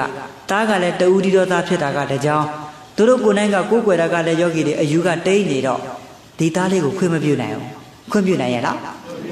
ငါသားတို့မှရှိတာကဂရေ80သောပစ္စည်းတွေရှိတာမင်းသင်္ကန်းစီးသွားရင်ဒီပစ္စည်းတွေဘယ်သူထိန်းသိမ်းမှလဲတဲ့ခွင့်မပြုနိုင်ဘူးတဲ့မိဘတွေကခွင့်ပြုရဲ့လားခွင့်မပြုတော့နောက်ဆုံးခွင့်မပြုရကောင်းမလားဆိုပြီးတော့မှမြေပြင်ပေါ်ထိုးပြီးတော့မှအိတ်ချလိုက်တာဆန္ဒပြတာ9ရက်မစားမတော့ပဲဆန္ဒပြတယ်ဘယ်လိုပြတာလဲ9ရက်တည်းနဲ့ဗာပြစားတော့သေးရလားအဲ့လိုနဲ့9ရက်တည်းနဲ့မစားမတော့ပဲဆန္ဒပြတော့အဲ့ဒီမှာအဲ့လူငယ်လေးရဲ့တငယ်ချင်းတွေကလာပြီးတော့မှအဲ့သူမိဘတွေကိုလာပြီးမှအကျိုးကြောင့်ပြောပြတယ်ဦးလေးတို့တော်တို့ဦးလေးတို့တော်တို့သားကိုဒီတိုင်းပြစ်ထားရင်မကြခင်ရက်ပိုင်းတွင်းမှာတေပွဲဝင်တော့မှာမကြခင်ပါဝင်တော့မှာလေအဲ့တော့အခု तू ဖြစ်ချင်တဲ့ဆန္ဒကိုဖြည့်ပေးလိုက်ပေါ့ဗျာ तू တင်ငန်းစီးသွားရမယ်ဆိုရင်ဦးလေးတို့တော်တို့လည်းသူ့ကိုမြင်ရအောင်မယ်မတော်လို့ဒီမှာမစားမတော့ပဲဆန္ဒပြတေပွဲဝင်တဲ့ဦးလေးတို့တော်တို့မြင်ရတော့မှာမဟုတ်ဘူးအေးငါတို့ပြောတာလည်းဟုတ်ပြီသားပဲအဲ့ဒါနဲ့တင်ငန်းစီးခွင့်ပေးလိုက်တယ်ပေးလိုက်တော့ဝါတာအားနဲ့သာသနာပေါင်းရောက်ပေါ့ဗျာတင်ငန်းစီးပြီးမကြဘူးမြတ်စွာဘုရားက9နှစ်တိုင်တဲ့ဝိနည်းအဘိဓမ္မာတွေလေ့လာကဲသူ့မှာပြည့်စုံသွားတော့တောထွက်သွားတယ်တောထဲမှာ9နှစ်ကြာတယ်ပေါင်းလိုက်တော့ဘယ်နှစ်လဲ12နှစ်အဲ့ဒီလို12နှစ်ပြည့်တော့တရက်ကျတော့အာဂန္တုယဟန်လေးတစ်ပါးကြွလာတယ်အဲ့ဒီတစ်ပါးကြွလာတော့ကဲယောဂီအာဂန္တုဝရှိတော့ရေလေးတွေပေးလို့တပိတ်လေးတွေကမ်းယူတဲ့နေရာတိုင်းကင်းနေပေးပဋိဌာန္တရဇကာအလဘတလဘတွေပြောတာပေါ့ဗျာပြောပြီးတော့ဘယ်ကနေကြွလာတယ်လဲလို့အเจ้าစုံနေမေးလျောက်တော့တာဝတိမြို့ဇေရဝန်ကျောင်းတော်ကနေကြွလာမှသိတယ်အဲ့တော့အရှင်ဗျာအဲ့ဒီလိုဇေရဝန်ကျောင်းတော်ကကြွလာတော့မြတ်စွာဘုရားနဲ့အစရှိတဲ့တာတိဗုဒ္ဓမထေရတို့ရှင်မမောက်လန်းမထေရတို့ညီတော်အာနန္ဒာတို့အားလုံးကြမ်းကြမ်းမာချမ်းချမ်းသာသာရှိပါရဲ့လားအားလုံးနေကောင်းပါတယ်အရှင်ဗျာတဲ့ကောင်းပြီဗျာတပည့်တော်တခုလေးမေးချင်ပါတယ်တဲ့အဲ့ဒီမြို့မှာဂရေ80ချမ်းသာတဲ့အဖိုးကြီးဖွားကြီးရှိတယ်ရှင်ဗျာသူတို့ကိုမသိဘူးလားဟာသိတာပေါ့ဖေဟာသူတို့အခြေအနေဘယ်လိုရှိလဲရှင်ဗျာသိရင်တပည့်တော်ပြောပြပါလားဟာသူတို့เจ้าတော့တပည့်တော်မပြောချင်ဘူးတဲ့အဲ့ဒါနဲ့ပယ်ချတယ်နော်အာဂန္တုယဟန်ကလေအဲ့ဒါနဲ့အချိန်ချင်းပယ်လို့မရတော့ကဲရှင်ဗျာမေးပါများတော့လည်းတပည့်တော်ပြောရမှာပေါ့ဗျာအဲ့ဒီဂရေ80ချမ်းသာတဲ့အဖိုးကြီးဖွားကြီးကသူတို့မှာသားလေးတယောက်ရှိတယ်လို့တပည့်တော်ကြားဘူးတဲ့ဘာရှိတာလဲအဲ့ဒီသားလေးဟာလည်းပဲနောက်သာသနာ့ဘောင်ဝင်သွားတော့အဖိုးကြီးဖွားကြီးမှာဘေးမှာလည်းဘယ်သူမှမရှိ သူတို့ရဲ့ဝန်ထမ်းတွေကရှိတဲ့ပစ္စည်းတွေကိုလိမ်ပြီးစရင်းနဲ့လိမ်တင်တော့နောက်ဆုံးဂရေ80ပစ္စည်းအားလုံးချုံချုံအကုန်ကုန်သွားပြီးတော့မှအခုတော့ဖယားအဖိုးကြီးဖွားကြီးအသက်ကလည်းကြီးမျက်စိတွေလည်းမွဲတော့ခွက်လက်တောင်းစားတဲ့ဘဝကိုရောက်နေပါတယ်ဘယ်ဘဝလဲရောက်ကြည့်တယ်အဲ့ဒီလိုစကားလဲကြားရရောအယမ်းစိတ်မကောင်းဖြစ်သွားတယ်မျက်ရည်တွေပေါက်ပေါက်ပေါက်ပေါက်ကျပြီးတော့မှငိုကြွေးရှာတယ်အဲ့ဒါနဲ့အရှင်ဘုရားတပည့်တော်အရှင်ဘုရားကိုဘာများစိတ်နှလုံးမချမ်းမသာစရာများပြောမိလို့လဲဖယားအရှင်ဘုရားတခြားမဟုတ်ပါဘူးတဲ့အရှင်ဘုရားမှာအပြစ်လည်းမရှိပါဘူးအဲ့ဒီမိဘနှစ်ပါးရဲ့တာယာဟန်ဆိုတာတပည့်တော်ပါပဲဖယားတပည့်တော်အဖေကဒီလောက်ထိခွက်လက်တောင်းစားနေတဲ့ဘဝမျိုးရောက်နေမှတော့တပည့်တော်သာသနာပေါ်မှာဆက်မနေတော့ပါဒီမိဘကိုတပည့်တော်အနိကလှုပ်ကြည့်တော့မယ်အရှင်ဘုရားဒီเจ้าမှာသတင်းသုံးပေးပါတပည့်တော်မိဘတွေကိုပြန်ပြီးလူထွက်ပြီးမှလှုပ်ကြည့်တော့မယ်အဲ့ဒါနဲ့အဲ့ဒီကိုတော်လေးကပြန်ချသွားတယ်လမ်းလေကောင်ကိုရောက်ပြီးလမ်းစုံကိုရောက်တော့ဒီဘက်တဲ့သွားရင်ဇေရဝန်ကျောင်းတော်ဒီဘက်ကိုသွားမယ်ဆိုမိဘတွေရဲ့အေးသူစဉ်းစားတယ်ဘယ်ဟိုရင်သွားရင်တင့်တော်မလဲမိဘတွေတန်းသွားရင်ဖျားဖူးဖို့မလွယ်တော့ဘူးကဲဖျားလေးတော့ငါအရင်ဖူးလိုက်မှာပဲဖျားဖူးပြီးမှပဲမိဘတွေရဲ့အိမ်ကိုသွားမယ်သူရဲ့ဆုံးဖြတ်ချက်ကအရင်မကောင်းသွားဘူးလားယောဂီတွေအဲ့ဒါနဲ့ယောဂီတွေဖျားထန်တဲ့ရောက်ဖျားကတရားရည်မဲ့စီတက်ကျွေးနေတာဖျားတရားဟောတဲ့နေရာမှာဘာပါလဲဆိုတော့ငါဖျားသာသနာမှာသားသမီးများမိဘတွေကိုလှုပ်ကြွေးတဲ့နေရာမှာလူဝတ်ကြောင့်ပဲလှုပ်ကြွေးကောင်းတာမဟုတ်ဘူးယဟန်နေလည်းလှုပ်ကြွေးကောင်းတယ်ဆိုတဲ့တရားလေးဟောနေတာအဲ့ဒါနဲ့အဲ့ဒီတရားလဲနာရတအားဝမ်းသာသွားတယ်ငါယဟန်ဘုရားထွက်เสียလူထွက်เสียမလို့တော့ဘူးမိဘကငါယဟန်ဝတ်နဲ့လှုပ်ကြွေးမယ်ယဟန်ဝတ်နဲ့ဗါတယ်လေအဲ့ဒီလိုနဲ့ဝမ်းမြောက်ဝမ်းသာဖြစ်သွားတာပေါ့ဗျာအဲ့ဒါနဲ့ညာအဲ့ဒီဇေရုံကျောင်းတော်မှာကျိတ်ဆက်အနာယူလို့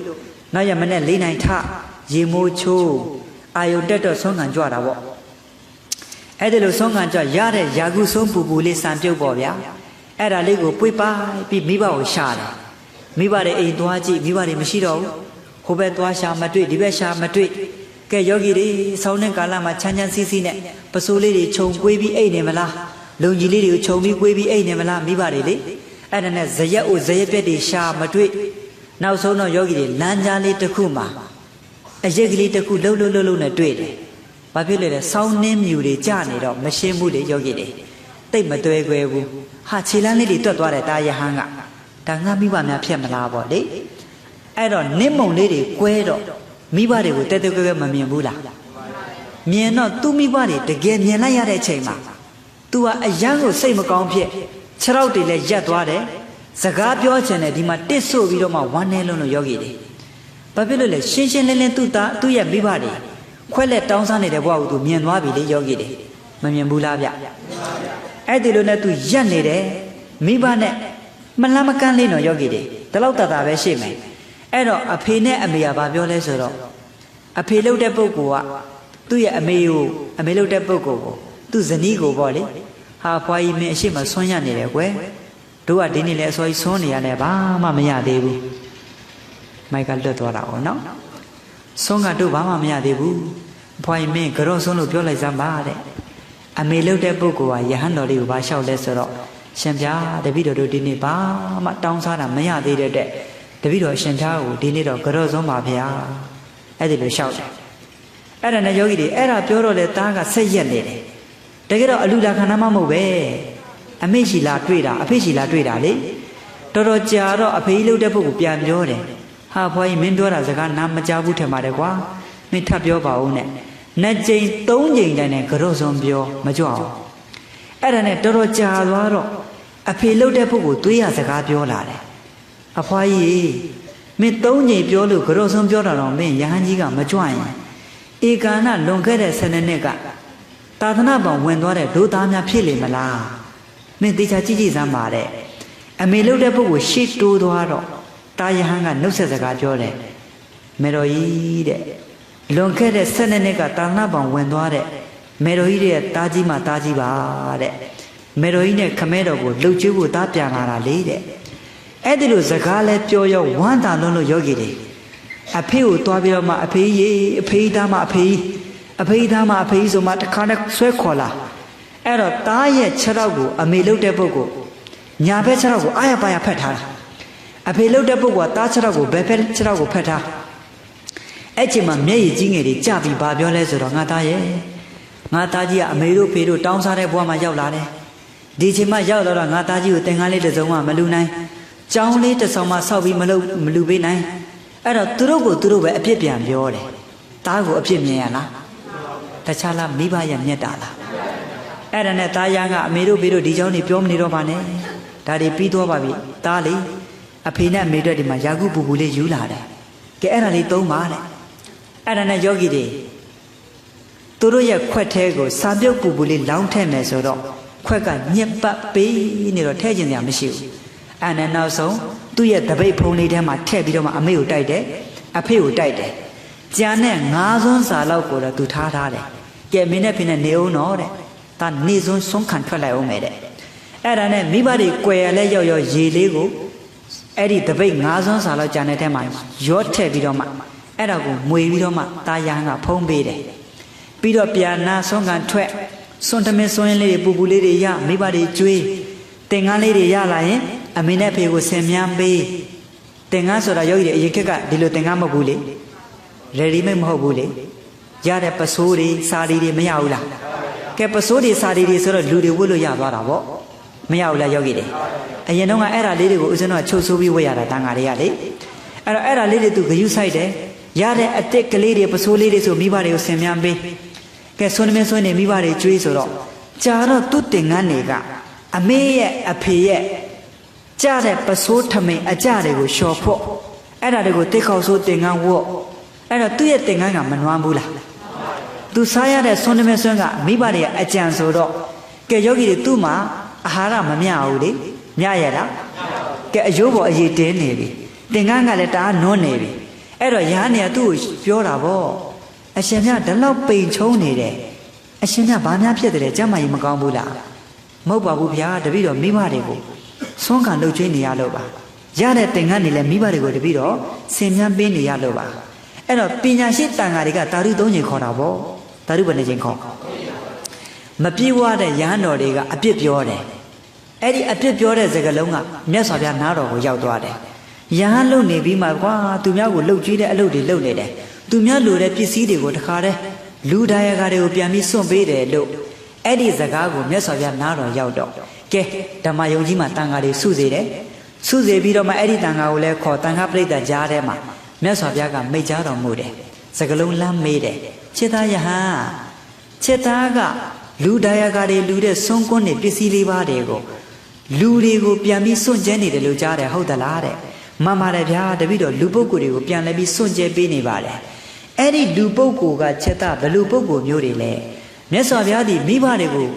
ရဟန်းတော်များလှုပ်ကြီးကောင်းတယ်ဆိုတဲ့တရားကိုတပည့်တော်များနာကြားဘူးလို့တပည့်တော်မိဘနှစ်ပါးကခွက်လက်တောင်းစားနေတဲ့ဘဝဆိုတော့အဲ့ဒီမိဘနှစ်ပါးကိုတပည့်တော်ရတဲ့ဆုံးကွန်းတွေထောက်ပံ့ပေးနေပါတယ်ဗျာကျွေးမွေးနေပါတယ်ဗျာတပည့်တော်ရတဲ့အဝတ်ပစိုးသင်္ကန်းစလေးတွေကိုမိဘများကိုဆင်မြန်းပြီးတပည့်တော်စီစဉ်ပေးနေပါတယ်လို့လျှောက်တော့မြတ်စွာဘုရားတာရု၃ချိန်ခေါ်တယ်ဗျတာရုဘယ်နှချိန်ကောင်းလိုက်တာချက်သားတဲ့ငါဘုရားသည်ပင်လေတခုသောဘဝမှာမိဘကိုအမေကိုပခုံးပေါ်တင်တယ်အဖေကိုညာဘက်ပခုံးပေါ်ဘဲဘက်ပခုံးပေါ်တင်တယ်အမေကိုညာဘက်ပခုံးပေါ်တင်ပြီးတစ်သက်လုံးလှုပ်ကြွေးခဲ့တယ်တဲ့အဲ့ဒါသုဝနတမ္မဇတ်တော်လေအဲ့ဒီဇတ်တော်ကိုအကျယ်ချဲ့ပြီးဟောလိုက်တော့ဒီယဟန်တော်လေးတရားအဆုံးမှာသောတာပန်တည်သွားတယ်ဗာတည်သွားတာလေကဲယောဂီတို့ယဟန်တော်များမှာမိဘကိုလှုပ်ကြွေးလို့မရနိုင်ဘူးလားမိဘကိုလှုပ်ကြွေးလို့ရရင်လူပုဂ္ဂိုလ်တရားဓမ္မတွေပို့ပြီးလှုပ်ကြွေးလို့အခွင့်မတာဘူးလားအဲ့လိုဆိုယောဂီတွေကိုယ့်ရဲ့မိဘတွေကိုအကောင်းဆုံးနည်းနဲ့ကျေးဇူးဆက်ပါလောကီနဲ့လည်းကျေးဇူးဆက်ပါလောကုတ္တရာရေးဓမ္မရေးတွေနဲ့ကျေးဇူးဆက်ပါမကောင်းဘူးလားအဲ့လိုဆိုယောဂီတို့အကျိုးတွေမများနိုင်ဘူးလားအကျိုးများတယ်ဗျအဲ့တော့ယောဂီတွေဒီမှာပြောတဲ့အတိုင်းပဲတရားတော့ပြီးသွားပါပြီအဲ့တော့ဦးဇင်းတိုက်တွန်းချင်တာကကိုယ့်ရဲ့ကျေးဇူးရှင်တွေကိုအကောင်းဆုံးနည်းနဲ့ကျေးဇူးဆက်ပါမကြခင်မှာယောဂီတွေဒီကျောင်းတိုက်မှာဒီကျောင်းတိုက်ဆရာတော်တွေကိုဥထိပ်ပါဆင်ပြီးတော့မှဒီမှာရှိတဲ့ကိုစုံမှုနဲ့လူငယ်ဖွဲ့တွေလူလက်ပိုင်းတွေလူကြီးတွေကစုပေါင်းပြီးလက်ပြလက်ွယ်တွေမှာတရားတွေအားထုတ်ကြပါအဲ့တော့ဒီမှာရှိတဲ့အားလုံးသောတရားဓမ္မတွေဒီပတ်ဝန်းကျင်နီးစပ်တဲ့ရွာမှာရှိတဲ့တရားဓမ္မတွေလည်းပဲလာရောက်ပြီးတော့မှထိုင်နိုင်တာပေါ့ဗျာလက်ပြလက်ကမှတရားတွေနှလုံးသွင်းလို့ကိုယ့်ရဲ့မိဘတွေလည်းခေါ်လာပြီးတရားတွေအားထုတ်စီလို့မကောင်းဘူးလားယောဂီတွေဟာရွာကြီးကလည်းငြိမ်းချမ်းလိုက်တာနော်မြို့ကြီးကလည်းငြိမ်းချမ်းလိုက်တာဖြစ်မယ်မိသားစုတွေလည်းမငြိမ်းချမ်းဘူးလား ဓမ္မပဒမှာအတိလင်းဆိုထားတာရှိတယ်သူတော်ကောင်းတရားကိုပွားများအားထုတ်တဲ့နေရာဟုတ်တဲကံတရားနေရာမျိုးပဲဖြစ်ဖြစ်ဥမင်လိုင်ခေါင်းလိုနေရာမျိုးပဲဖြစ်ဖြစ်တစ်တပင်ရင်ဝါတပင်အောက်နေရာလိုမျိုးပဲဖြစ်ဖြစ်အဲ့ဒီနေရာကအမြဲတမ်းငြိမ်းချမ်းနေတဲ့အမြဲတမ်းမဖြစ်တာလေဘာလုတ်တဲ့ပုဂ္ဂိုလ်တွေရှိတဲ့နေရာဘာဝနာပွားများတဲ့ပုဂ္ဂိုလ်တွေရှိတဲ့နေရာမငြိမ်းချမ်းဘူးလားအဲ့လိုဆိုတခါကြီးတက္ကမကြီးတွေလည်းပဲဒီလိုနေရာမျိုးမှာလာပြီးအားထုတ်ရင်ဒီရက်ရွာကြီးပတ်ဝန်းကျင်ရွာတွေဒီမြို့ရွာဒေသတွေမငြိမ်းချမ်းဘူးလားအဲ့ဒီလိုငြိမ်းချမ်းတဲ့ရွာစင်ဆက်တွေဖြစ်ပြီးတော့မှအတီးတီးကိုယ့်ရဲ့ကျေးဇူးရှင်တွေကိုလှုပ်ကြည့်နိုင်တဲ့တာကောင်းသမီးကောင်းရင်နာတွေဖြစ်ပါစေလို့ပြောနေဦးစင်ကြကိုဒီတင်မဲ့ညီကုန်းချုပ်ပါတယ်တော်ကောင်းပေါင်းတို့